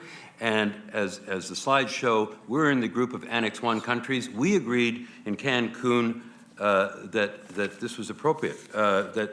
We agreed in Cancun that 2 degrees C limit was necessary and that measures needed to be taken to meet it. And I have a quote here somewhere, I think, from the minister at the time of Cancun, after that came out, where they said, we agree with 2 degrees C and we need to take measures with other developed countries to meet it. Honorable Peter Kent said, December 7th, 2011, Canada believes that the Cancun agreements adopted at COP16 and flowing from the Copenhagen Accord do provide a sound conceptual and practical framework to advance our collective engagement to address climate change. Again, Canada supports the blueprint put forward at Cancun. So we've acknowledged the dangers, we've acknowledged the need to act, and we agreed to the 25 to 40% reduction by developed countries. So when you recognize that, we're at the same common grounds as Holland was, and that would be important in a Canadian court. And the second thing that struck me is we have a duty of care, potentially in nuisance law, and we may also have it in the Charter, and that is something that will be talked about in more detail when we have this workshop tomorrow. So I think we're on common ground with the way in which Roger presented the case, and that there is, therefore, a good chance of success, potentially in a Canadian context. And those are the significant things at a large scale. Okay, great. Well, thank you for your opening comments on this, gentlemen.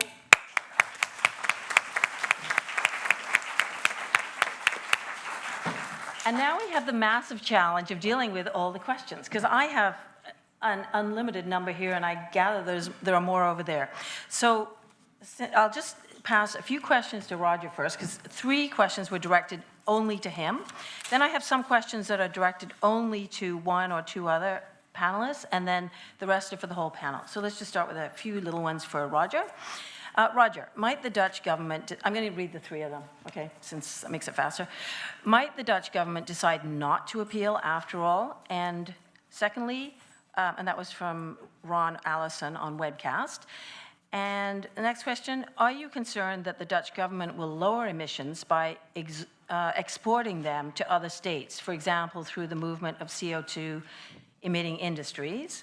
And 3, a question from Bruce Pardy on webcast. Regardless of the science, climate policy decisions of government are, after all, policy decisions which Canadian tort law considers non-justiciable. Doesn't the court, this court decision interfere with the legislative democratic mandate? That's Let's see, first question. Is there a chance that the state will not appeal? That's the first question. There is a small chance, maybe, because there will be a parliamentary debate next week, obviously in Parliament, where this issue, whether or not to appeal, is debated. The government has announced that it will appeal, but has also said to the Parliament on request of the Parliament to debate it first before there will be a final judgment on the appeal. So who knows what might come out of it next week? But deep down, I think that it is a discretionary power of the government to decide whether or not to appeal. Parliament has, in fact, on a statutory level, nothing to say about the issue. And I think that the government will just listen to the advice of their lawyers, which will obviously be to appeal. So I expect an appeal. But you cannot rule out that Parliament has some influence on the final decision of government. And the question about exporting... I don't see exporting of emissions. I don't see that happening because the final ruling of the court was very explicit on the fact that it had to be domestic reductions. So there need to be reductions within the territories of the Dutch state. And is there a debate, the third question, are you seeing a debate about whether this is a judicial interference with legislative democratic mandates, or? Oh, from a political point of view, sure, there are politicians who are saying that. I've even quoted one ex-politician, he's retired now, from a right-wing party who thought it was the rape of democracy. But I know for sure that he hasn't read one letter of the verdict, because it was a statement made a few hours after the verdict. Well, yeah, sure, it's debated, but as our court has said, the discretion of the political power is at the end of the day not totally unlimited. So there are limits to political freedom, and the limit is drawn in a way at 25% reduction in this particular case, because the gravity of the dangers that the Dutch would contribute to well, the court just thinks that this is not allowed to behave in the way we do at this point. Una, it might be worth sort of borrowing from public law when we talk about this divide between what's legal and what's policy. I mean, we are very used in charter law to have a dialogue between the courts and the legislature, you know, and one could easily imagine some remedial track being put forward in a case, even perhaps a private law case, where a dialogue could be initiated by the court and invite the government's response and hold it to some reasonable constraint. We've done it for, 30 years now in charter law. Stephen, since you... I just answered a question. You answered a question. I'm going to give you one that was directed to you. In your view, which would the courts likely find more persuasive, a claim of negligence or a constitutionally based challenge on charter grounds? I think they'd find the charter analysis much more familiar, okay? As I said, when I spoke earlier, that's the first thing I thought of. That is, if you were constructing an argument, how would you reach for a charter right of citizens that's been invaded by state action, state non-action in this case? So I think that's where a court is most comfortable engaging with something that clearly has policy dimensions. When courts do private law, they think of remedies as between private litigants, and they immediately think of, well, what's the harm and what's the damage to compensate for it, as opposed to how do we get into the business of engaging the state. Steve, can I just follow up on that and ask you this question? I mean, I'd raised earlier that sometimes starting small is actually more effective to get the debate into the courts than going big. So there was American climate change litigation first started with the Alaskan town that was going to slide into the ocean, for example, rather than the entirety of harm. One can imagine special duties, for example, to Indigenous peoples over the quality of land, or to particular communities that are directly and more disproportionately affected. Do you think the public and private doctrines have more purchase when you have those kinds of specific and particular dynamics, even though the broader issues are all at play? Right. I think that's probably right, Lauren. One of the interesting things that I learned at dinner last night was the evidence in this case wasn't live. It was all filed. So the case was, I think I'm right, Roger, you told us last night, it was argued in a day? The oral pleadings were one day, yeah, but the exchange of court documents and positions of both parties, that took 1.5 years. Yeah. And that's just placed before the court. And so that was sort of, in a way, Lauren, going big, not going little. I mean, it was to place before the court the enormity of the catastrophe that lurks ahead of us. And you could make a judgment call either way as a litigator engaged in a tactic, which is more likely to attract the interest of a court. An individual whose home is sliding into the ocean as a result of climate change, or a panoply of catastrophe that the court sees in front of it if it doesn't do something because nobody else is. Okay, I have a question specifically for Stephen and Lauren, which I will take up now. How might Canada's multi-provincial jurisdictions potentially affect a case such as the agenda case if it was argued in Canada? Lauren? Well, good stage manager. Like all these things, it has an opportunity and a challenge. The opportunity is that given the different political views, different roles of government in our federal system, and that includes not just provincial and federal, but municipal, Indigenous, territorial, there is a likelihood to bring in a broader engagement of government actors by bringing in all the governments responsible. The challenge is the more governments you bring in, the more added complexity and moving parts you might have. The one aspect of our Constitution we haven't really considered, though, in light of this, which is different than the Dutch context, is federalism and is the shared jurisdiction over issues that directly relate to climate change. To what extent are federal government decisions or international commitments either not being determined with sufficient provincial input or not determined with a view to the provincial impact? And those are areas, again, that may not all be successful, but again are very conventional ways of getting in the judicial door to present meaningful evidence, engage in all of the other aspects to this kind of litigation that we were discussing. So there's a challenge and an opportunity from the multi-jurisdictional nature of the country. There's another aspect that could be raised, whether it politically would fly or not, and that is that the Attorney General of one province could take the federal government to court over this issue and clearly raise, for example, public nuisance and violations of the Charter, et cetera, and they would have the resources and the wherewithal to make sure that that case went as far forward as necessary. But whether the politics would be right for a particular province. I mean, I think the problem is also the clean hands one, and I'm curious, Roger, how this was managed, because one of the issues that comes up is no one has clean hands. There's not a person, I'm sure, in the individuals in the agenda case that hasn't used a gas-powered device at some point in some part of their day on the day that the litigation was being brought. I mean, no one, absent a few colorful individuals, are really off the grid.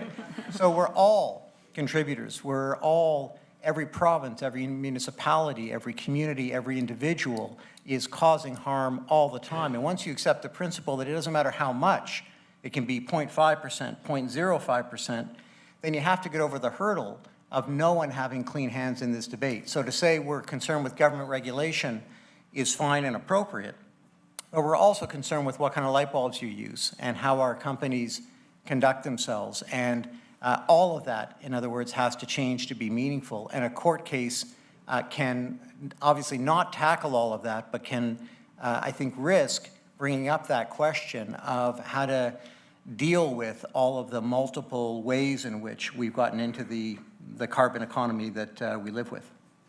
Stephen, did you want to comment? Why don't you, we've got so many questions, why don't you just keep asking? Okay, I'll pass one to Louis Clara right now. This is from Steppenwood. Why isn't public nuisance a viable cause of action against government for causing or permitting climate change? There's no issue of duty of care in that context. Well, public nuisance could apply if, again, if you want to apply the law as we understand it in concrete law. Public nuisance would apply if the government was actually polluting, that it was causing special damage to certain individuals, and that they had the status to bring a suit against the polluter if it's the government. Now, I think what David was talking about was where the government refuses to bring an action against a polluter, can someone force the government to do that? I think that was David's point. Well, first you'd have to find the public nuisance that you would be forcing the government to bring an action to do.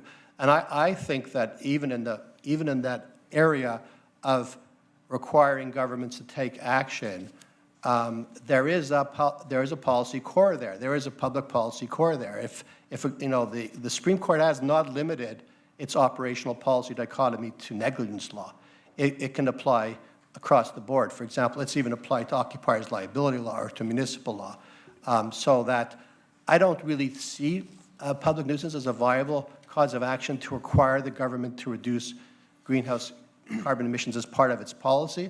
I can see public nuisance as a viable action against polluters who are polluting the environment, and perhaps even requiring the government to go after those people who are polluting the government, but that's polluting the environment. But that's a far cry from requiring the government to reduce to order the carbon gas emissions be reduced. I just don't see the connection.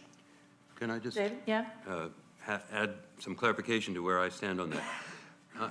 Nuisance law is really clear that there's a duty not to cause a nuisance on people who are engaged in activity that causes a nuisance, and it's also a duty on those who permit a nuisance even though they're not causing it. So the landlord of a property that has a smokestack is equally liable for the stuff that's coming out the stack if it's causing a nuisance to people in the neighborhood as the industry that's the tenant on the property.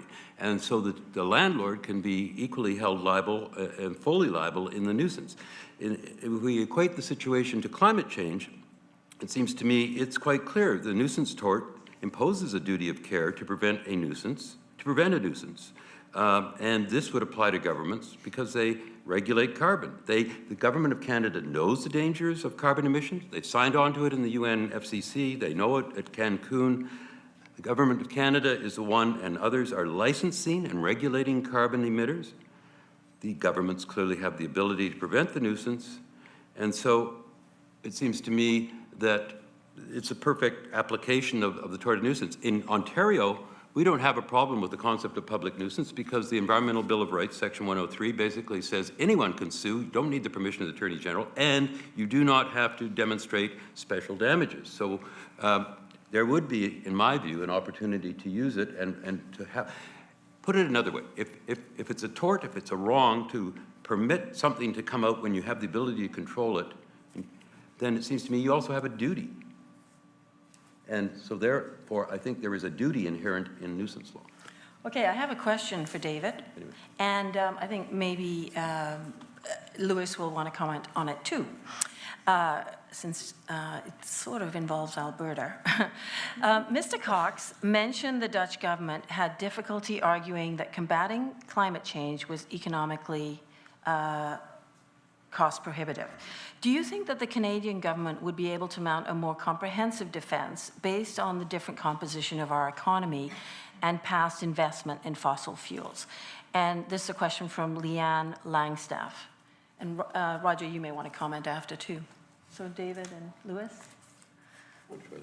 If I understand the question, there's no doubt that the fact that we have a big oil and gas industry in Alberta failing right now, but is a factor, and the Conservative government has said that they are not going to regulate the oil and gas industry. I mean, they've made that as a specific statement. So, if we didn't have an oil and gas industry, if it wasn't such a big issue, perhaps the Canadian government's policies would be different. But the reality is, we do have that industry. The Canadian government sees it as vital to the Canadian economy and certainly to the Alberta economy. And I think that motivates a lot of their action in this area and motivates their political decisions. What I think is missing about that aspect of the question in Canada is that, the government has chosen to put priority on that industry, and yet, for various reasons, that industry is really not helping the economy. And you hear consistently at international forums about climate change that transitioning to a green economy can in fact create so much in the way of new jobs, new growth, that we really need to get into that. And as Roger's pointed out, in Sweden or wherever, their economies have been chugging along, and Germany been chugging along, and yet they've been and they've been transforming to green energy. And so I think that's not an excuse, the economic aspect. Roger, did you want to comment? Yeah, I think it's good to. I don't know the Canadian situation as well as what is happening in Europe, but we have to notice that Germany, for instance, is very reliant on coal in its energy production, or was till 10 years ago. The Dutch economy is the same. In our electricity generation is mainly run on coal-fired power plants still. We've opened just three new, very large coal-fired power plants. We have a very big chemical industry in the Netherlands, which is also very reliant on fossil fuels. And we're a gas exporter. So we're also a country that is very much involved, and our economy is very much involved and integrated with fossil fuels. And still, it is still possible for us and also for a country like Germany to transform to a cleaner energy infrastructure. And I'd like to point out that I think that David's explanation of shifting the focus to the jobs that are generated by the green industry is a good focus, because I know that in Germany there's huge amounts of new jobs created through the shift of, as they call it in Germany, the Energiewende, the shift there of away from fossil fuels and to renewable energy has created a lot of jobs. Okay, thank you. And now I have some questions that are directed to the entire panel. And I'll start with this one from the web, and it's from Yurka Abildayeva, if I pronounced that correctly or incorrectly. I hope it wasn't too bad. Would public policies or the court be more efficient to counter climate change in the Arctic? Could we consider a joint court from Arctic states? Anyone like to comment on that? That sort of picks up on what Lauren was talking about, where you start small. Not that the Arctic is small at all, but when you look at the Arctic, that's where the catastrophic harm is going to be seen most graphically. So what about focusing there? How you do it institutionally when jurisdictions are a matter of significant international dispute now, I don't know. I actually think there's a big international problem there. Yeah, I think it's an attractive notion and certainly fits with the global nature of the problem. It's shared jurisdiction over the Arctic or the Antarctic you could look at similarly. But I think you can't underestimate some of the resistance, certainly I mean, less in Canada than in the US. Europe, of course, much less than in North America as a whole, but to the impact of international decisions, international treaties on domestic law, and giving up any kind of sovereignty through participating in global justice. So I think it's achievable, but I think it's likelier to happen after there had been some domestic progress in these countries rather than instead of or in anticipation of, is just my guess. Did anyone else want to comment on this? Well, just to observe that the UNFCCC process started in 1994 finally. It's been going on for more than 20 years. In the meantime, emissions of carbon have increased, not decreased. So, I mean, that is still a necessary process, but it shows the problems of international agreements and making them effective. So I think what Roger did in taking the case to a national court and saying, we have a share in that problem, we contributed to it, we have to do our share, is a really important, great approach that we still have to use. I agree with you in that sense. The other thing I want to just throw in here, because it seems relevant, is that we're not talking about science fiction. It's not like we've never done anything like this before, albeit on different scales. I mean, when I was growing up in this city, we talked all the time about acid rain. We talked about CFCs and aerosol cans. And we said, there's no way you're ever going to get people off their sprays. And that is just such yesterday's news, right? We don't have an aerosol industry. We not only found different ways to deliver everything from, well, all the things that used to come in aerosols, ham to hairspray and everything in between. We not only found different ways to do it, but we made it easy on consumers. And I think that's a really important piece, is not to ask people to completely give up their lifestyles, whether public entities, private entities, and I think there are ways emerging, and Roger made this point. We're not saying give up a carbon industry and go back to hunting and gathering. We're talking about give up a carbon industry and replace it with a green set of industries that are already coming to market in lots of parts of the world. And I think we've seen a real success in just regulating transparency. So when you go to buy something, be it a car, be it a lawnmower, be it hairspray, you actually know what the carbon footprint of creating that product was. And I think once people know and once that's built into the culture, it's not just the court cases that achieve this, it's the court cases that open up the space for everyone else to start doing, again, kind of their parts, be they government, industry, or individuals. It'd be worthwhile, one of the things we talked about last night, we talked so much tonight about duty of care, and we haven't really talked about standard of care. That is, suppose there's a duty, what does government have to do? How much does it have to reduce the emissions by? And Roger, you might just elucidate a little bit on how you went to 25% by 2020, and to link it to Lauren's question, what changes will that bring to the Netherlands to get to a 25% reduction? Well, the first thing the government did after the the ruling was rendered is asked the assessment agency, the environmental assessment agency, to come up with an inventory and analysis of if this 25% reduction was indeed achievable within 5 years, and what measures could be taken. And they came up with their first analysis like 6 weeks later. And according to them, if we start doing it now, it's absolutely achievable. But if we wait for 1 year or 1.5 years still, then the Dutch will have a problem. But it is achievable. Will the individual citizens feel the change? Depends on which measures the government will actually start to apply.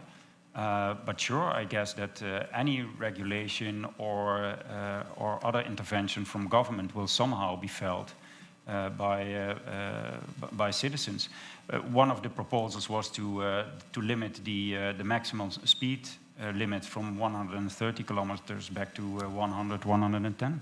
We can't get to 101 in Toronto, so that's easy. So that's okay. That's easy then. Yeah. We're really doing well.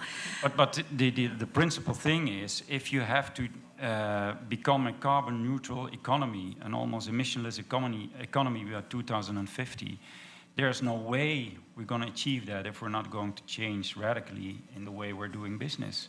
So one way or the other, sure, it will be felt, but there's no other option. Okay, I've got a question here some of you may be able to respond to.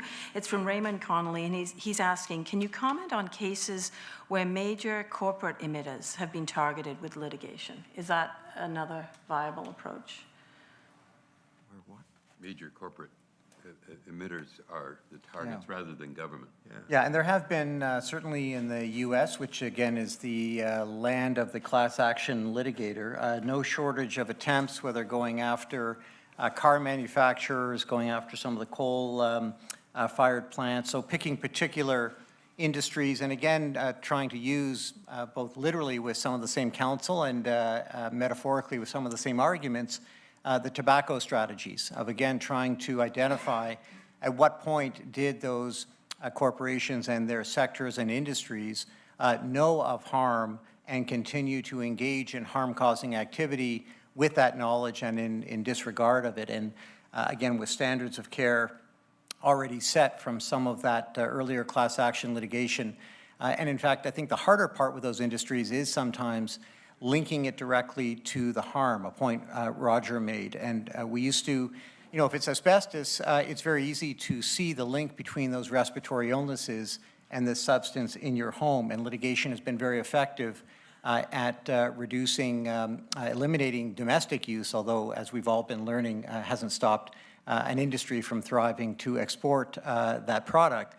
But still, I think that in climate change, when you're going after the car manufacturers, for example, is a more challenging undertaking to identify one industry and find the level of accountability for it. But obviously that's a strategy that is being pursued because there's a reasonable chance of settlement and success, and in the joint and several liability world where, again, it doesn't matter how much you're contributing to the global experience, but that you're acting in a way that you know is harm causing based on the science that generates that legal threshold of liability. There's a bit of a difference though, Lauren. I mean, tobacco and asbestos were both about compensation for past harms already inflicted. And what we're talking about here is we got to prevent future harm. And that's a troublesome thing for private law. And the asbestos litigation actually failed in Canada quite disastrously as opposed to the United States.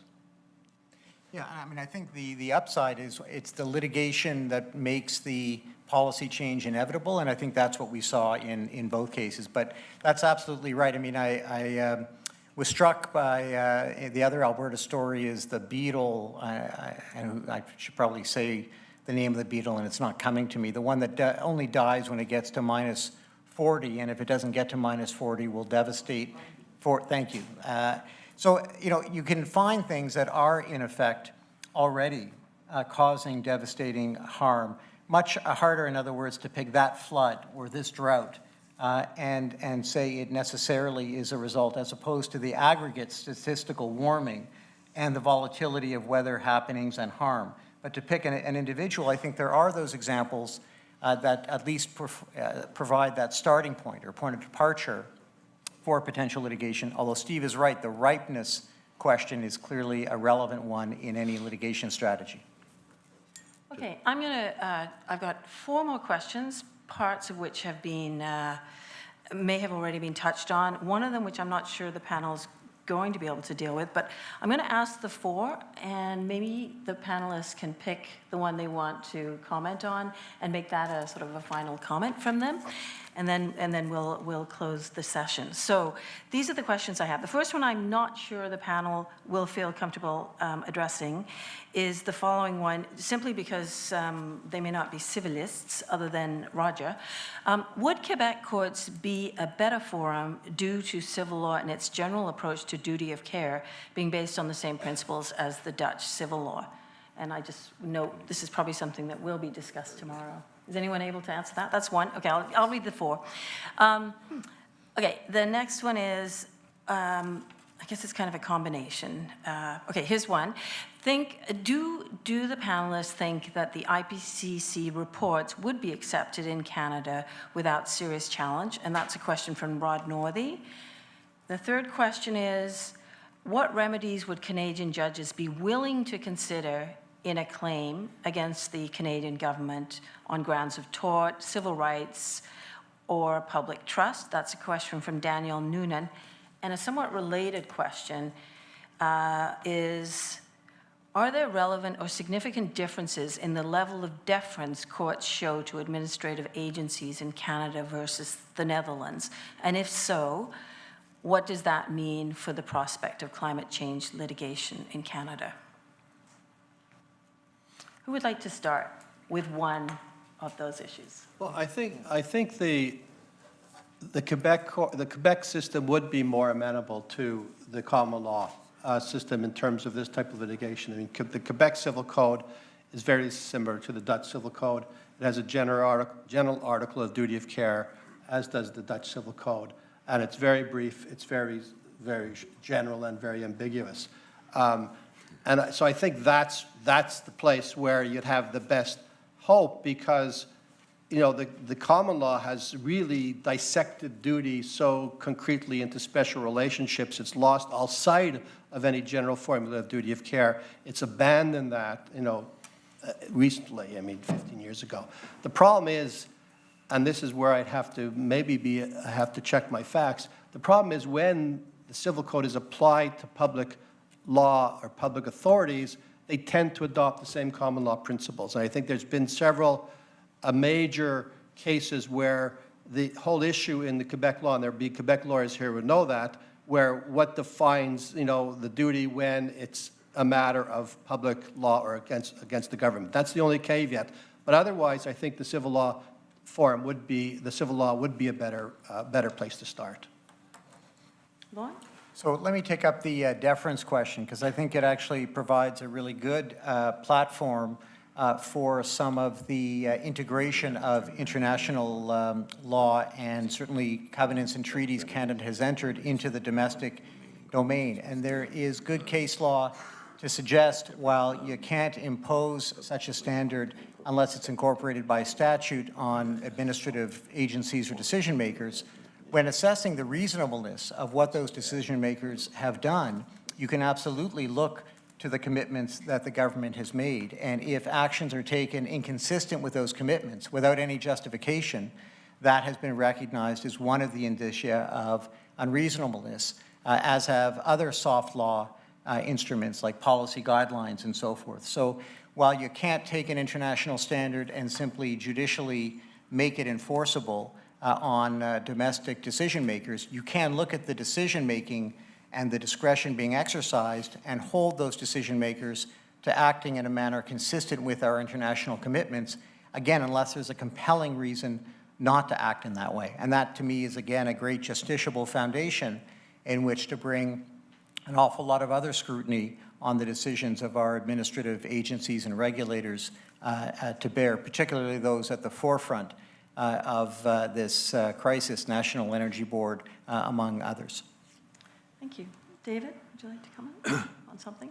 Well, certainly the issue of whether or not the government of Canada would get to debate the findings of the IPCC in a courtroom raises a fascinating question.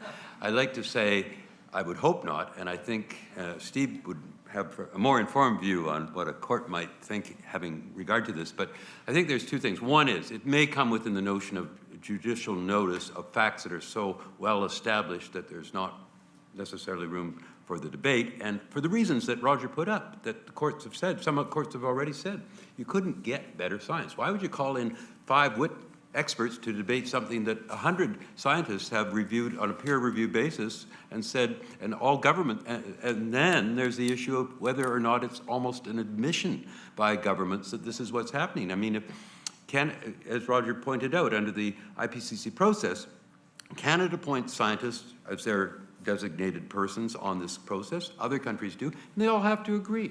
So it's like an admission, and they don't have to agree. So if they did agree, then where's the room for the Canadian government to back away from it? It's almost like an admission against interest, possibly. That's the easy way.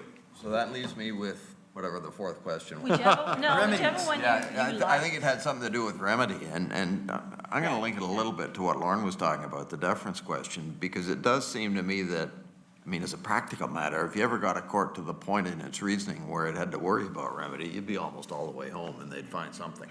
Okay. On the other hand, there is a real reluctance, I think, on the part of courts generally to sort of tell government what to do. And that's the remedy that was imposed here.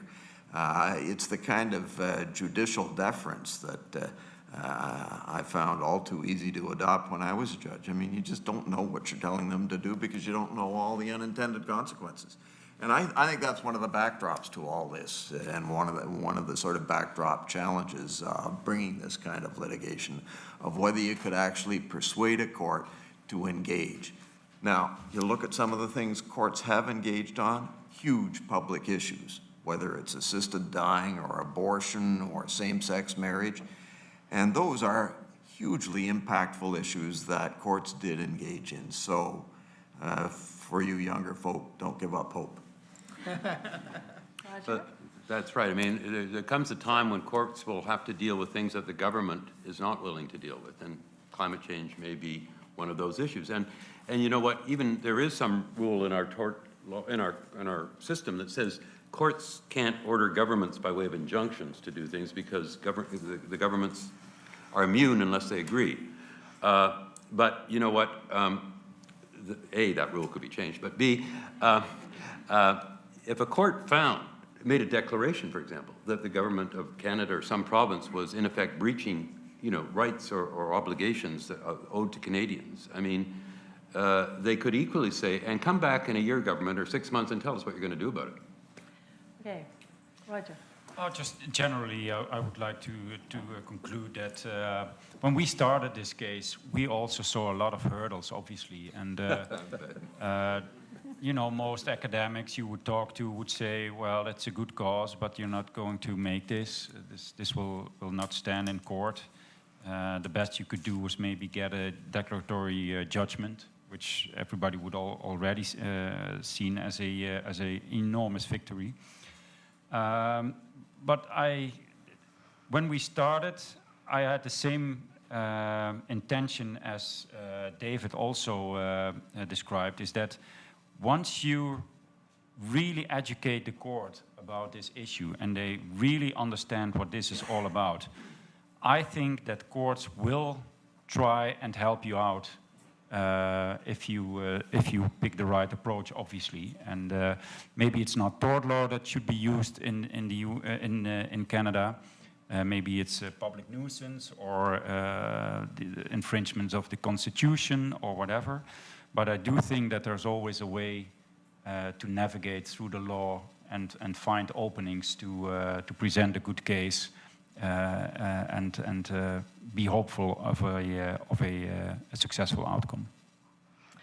So there you have it, folks. Thank you very much, Roger, for your outstanding presentation. Thank you to our 4 Canadian panelists for their wonderful insights into relevant Canadian law and practice. So I hope this evening leaves you feeling better informed about the state of international, transnational, and domestic law related to climate change, and inspires you to raise awareness and deepen understanding about these important issues.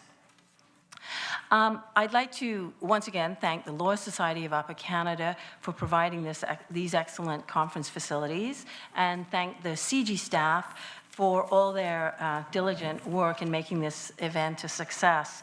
And finally, I'd like to thank both the in-person and online audiences for joining us for this event and for contributing with their enthusiastic questions and comments. I have a sneaking suspicion there's another 30 questions that I didn't see. Okay, I'm seeing nods at the back.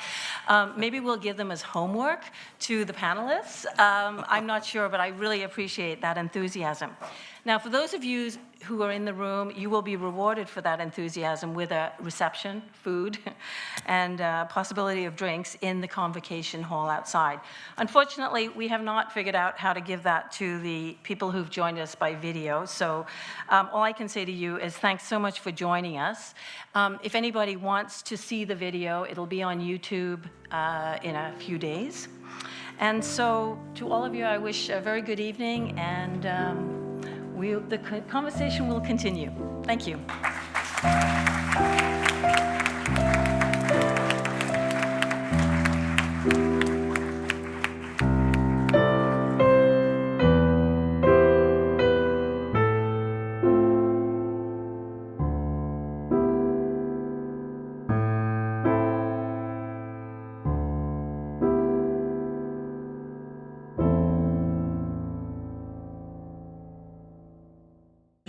and Métis peoples in Ontario to show our respect for them. So it is of the utmost importance to me and the Law Society to be able to provide a venue for events and public lectures on subjects of interest, and I would say in this case great interest, to the legal profession, to jurists, and to the public, and to be able to assist in facilitating robust discussions on issues, domestic or international, with major implications for law, governance, and society. Today's event is truly a case in point. CIGI's International Law Research Program does very important work in bringing timely international perspectives to Canada. There's much to be learned today from Mr. Cox during his first North American lecture about the recent groundbreaking Dutch climate change litigation decision and its implications for Canada and other countries. I have no doubt that you will enjoy this evening's event. I look forward to hearing the exchange of views on the potential implications for Canada and the globe. And I will say nothing more other than to say I will be listening very eagerly to both Mr. Cox and the discussion from our esteemed panel. So thank you very much.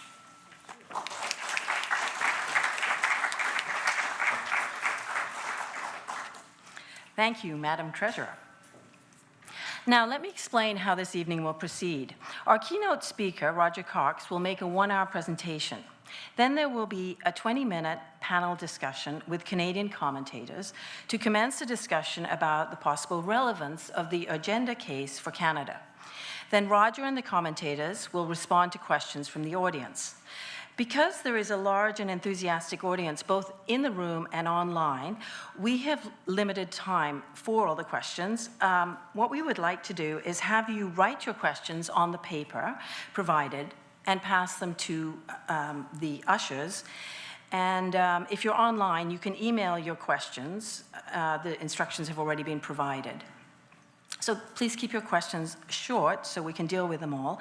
And what I would ask is that you have your question ready by 6:30 so we can gather them up and sort of group them, and then they'll be ready for when we open the question and answer period. You will have noticed there's some snacks outside, but after this event, there will also be a reception at Convocation Hall, and we'll provide directions how to get there. And also, you should just verify where your emergency exits are. It's always a safe thing to do. So, now it's my pleasure to introduce Roger Cox. Mr. Cox is a partner at the Dutch law firm Paulsen Advocaten.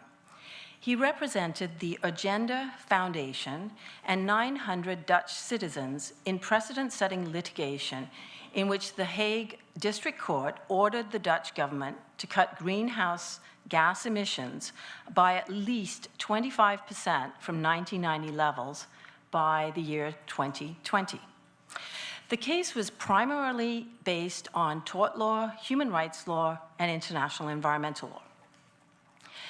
Mr. Cox calls for broader judicial intervention where governments... Now, what she did is, on her own behalf and on behalf of the Agenda Foundation, she started a campaign around the book, sending over 1,000 copies to members of parliament, to the government, to the royal family, to CEOs of large corporations, to universities, think tanks, the mayors of bigger cities in the Netherlands, etc., etc. And she urged them to read the book and get a better understanding of the dangers that the deadlock situation in politics around climate change poses for societies around the world, including the Dutch society, and that the matter is so urgent if we are to avert the large-scale infringements of human rights around the globe. But she also invited all recipients of the book to enter into a dialogue with Agenda on how to enhance our climate ambitions in the Netherlands. And many institutions and people did enter into a dialogue, amongst them the Dutch government. And the first letter that the Dutch government wrote was more or less the message, well, yes, climate change is a very, very urgent problem, and yes, there should be more done about it. But we have to understand that this is a global issue, so it should be dealt with on the international stage, and there's only so much that a small country like the Netherlands can do about this problem. There were further exchanges between the government and the Agenda Foundation, so further exchanges of letters. There was a meeting even between the government and the Agenda Foundation. But in 2013, it became clear that nothing would change, that our climate policies were set for 2020. There would be no increased ambition or whatsoever, and that's when Marjan and I decided to file a suit based on the principles as described in the book. And so we started suing the Dutch government, primarily asking for an order by the court to impose an obligation on the Dutch government to reduce its greenhouse gas emissions primarily by 40% in 2020, but no least than 25% in 2020. So we can fast forward 2 years later, and now I'm here in Toronto, and I can thankfully say that this was a successful case. And because the court indeed ruled that the Dutch government has to curb its emissions by at least 25% in 2020, and in doing so, the court considered that current climate policies in the Netherlands are inadequate and unlawful, and labeled those climate policies as hazardous negligence and as a violation of the duty of care of the government versus the interests of Agenda.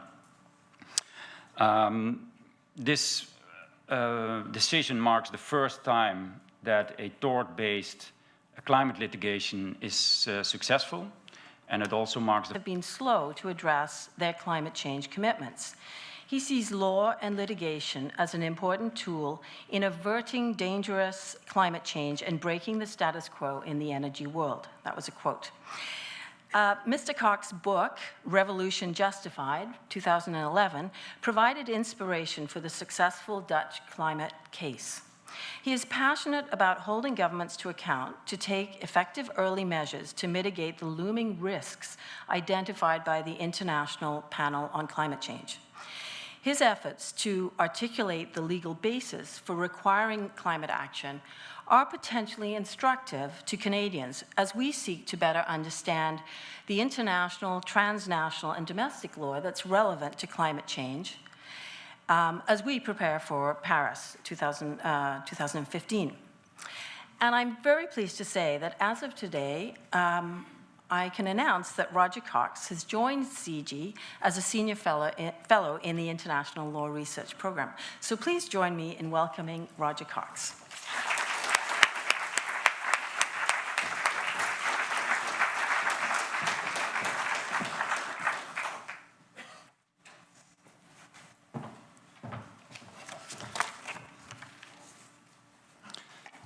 Well, good evening, everybody. First, I'd like to say thank you to Una and also to David Astron for inviting me to come to Toronto and do this presentation for you and also to participate in tomorrow's workshop. I'm very pleased with the invitation. It's a real pleasure to talk to you this evening about the landmark decision that was rendered by the Hague District Court in the Netherlands in the case between the Agenda Foundation versus the State of the Netherlands. And let me first shortly explain how this case came about. It all started with a book I wrote in 2011. It's a book on climate change and the stalemate in politics around the issue. And in this book I proposed that the law, and especially tort law, could be used as a lever to press governments into more adequate climate action. And in 2012, this book was translated into English, and it got the title Revolution Justified, and the subtitle, Why Only the Law Can Save Us Now. And the director of the Agenda Foundation, Marianne Minnesma, was one of the first to read the book, and as she later said to me, she was blown away by the message of the book. And for your information, the Agenda Foundation is a non-for-profit organization in the Netherlands with a statutory aim of facilitating and accelerating the transition to a sustainable society in the Netherlands and abroad. And its director, Marianne Minnesma, is widely considered in the Netherlands to be a leading person on the issue of climate change and of sustainable development in general.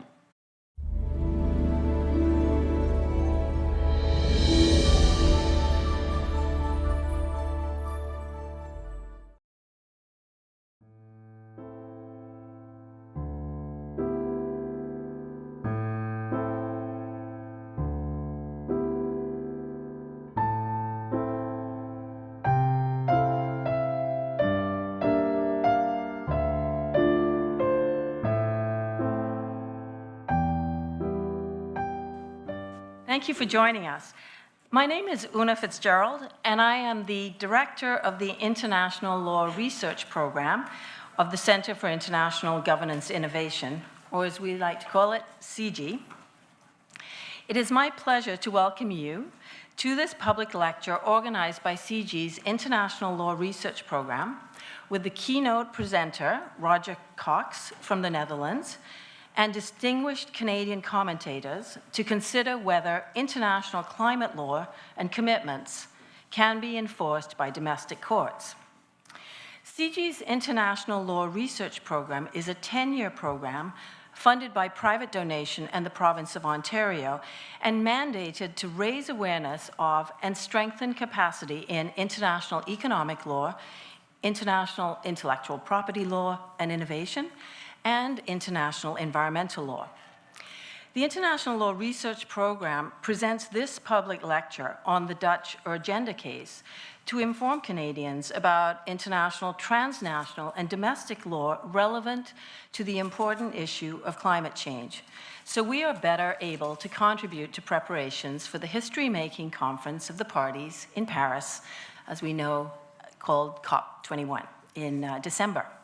Now, before I introduce our keynote speaker, I'd like to take a moment to thank the Law Society of Upper Canada and its treasurer, Janet Miner, for generously providing the space for this event and thereby helping to advance a progressive role for law in our society.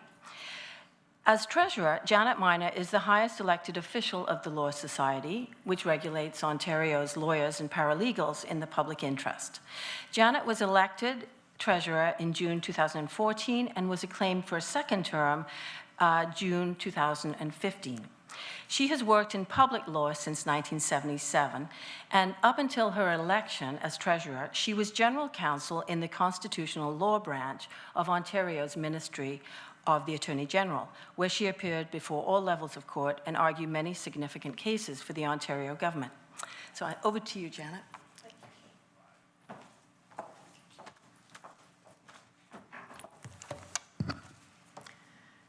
So good afternoon, and thank you, Una. I'd like to extend a welcome to everyone here, especially Mr. Cox and our distinguished panelists. It's my pleasure to welcome you to the Law Society of Upper Canada today, and I'd like to take this opportunity to acknowledge that we are holding today's event on the traditional territories of the Mississaugas of New Credit First Nation, and by recognizing the long history of First Nation. First time that a court has determined what the minimum level of reductions should be in 2020 by a developed country. And interesting is that the court provided an English translation of the verdict immediately. So at the same day of the verdict, the English translation was made available by the court. So it could generate a lot of attention abroad, so outside of the Netherlands, and it did. I would say thank you to the court for doing that. So the question is, how did we do it? How did we approach this case? What is the relevance of this case maybe in other jurisdictions, and what is the relationship between this case and international environmental law? Now, I hope to answer these questions in the next 50 minutes or so, but first I would like to show you a short 2-minute video impression of the reactions after the verdict and the coverage it received.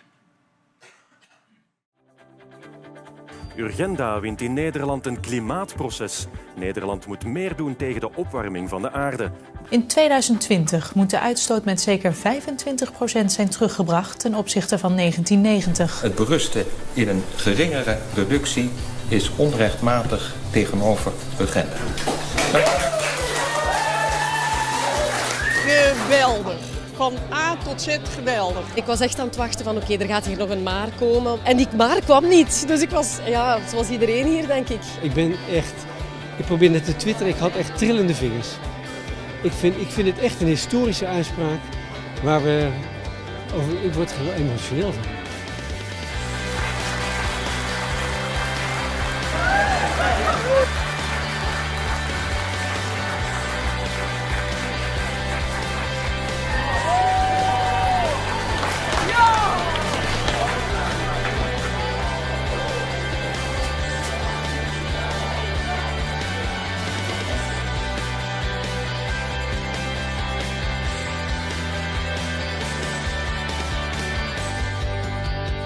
Wat een ontlading.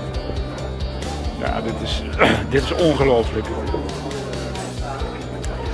We hebben zo hard gewerkt voor deze zaak. En het is uiteindelijk zo'n groot maatschappelijk belang waar het hier over gaat. Dat ik er niks aan kan doen dat ik even mijn professionaliteit hier verlies.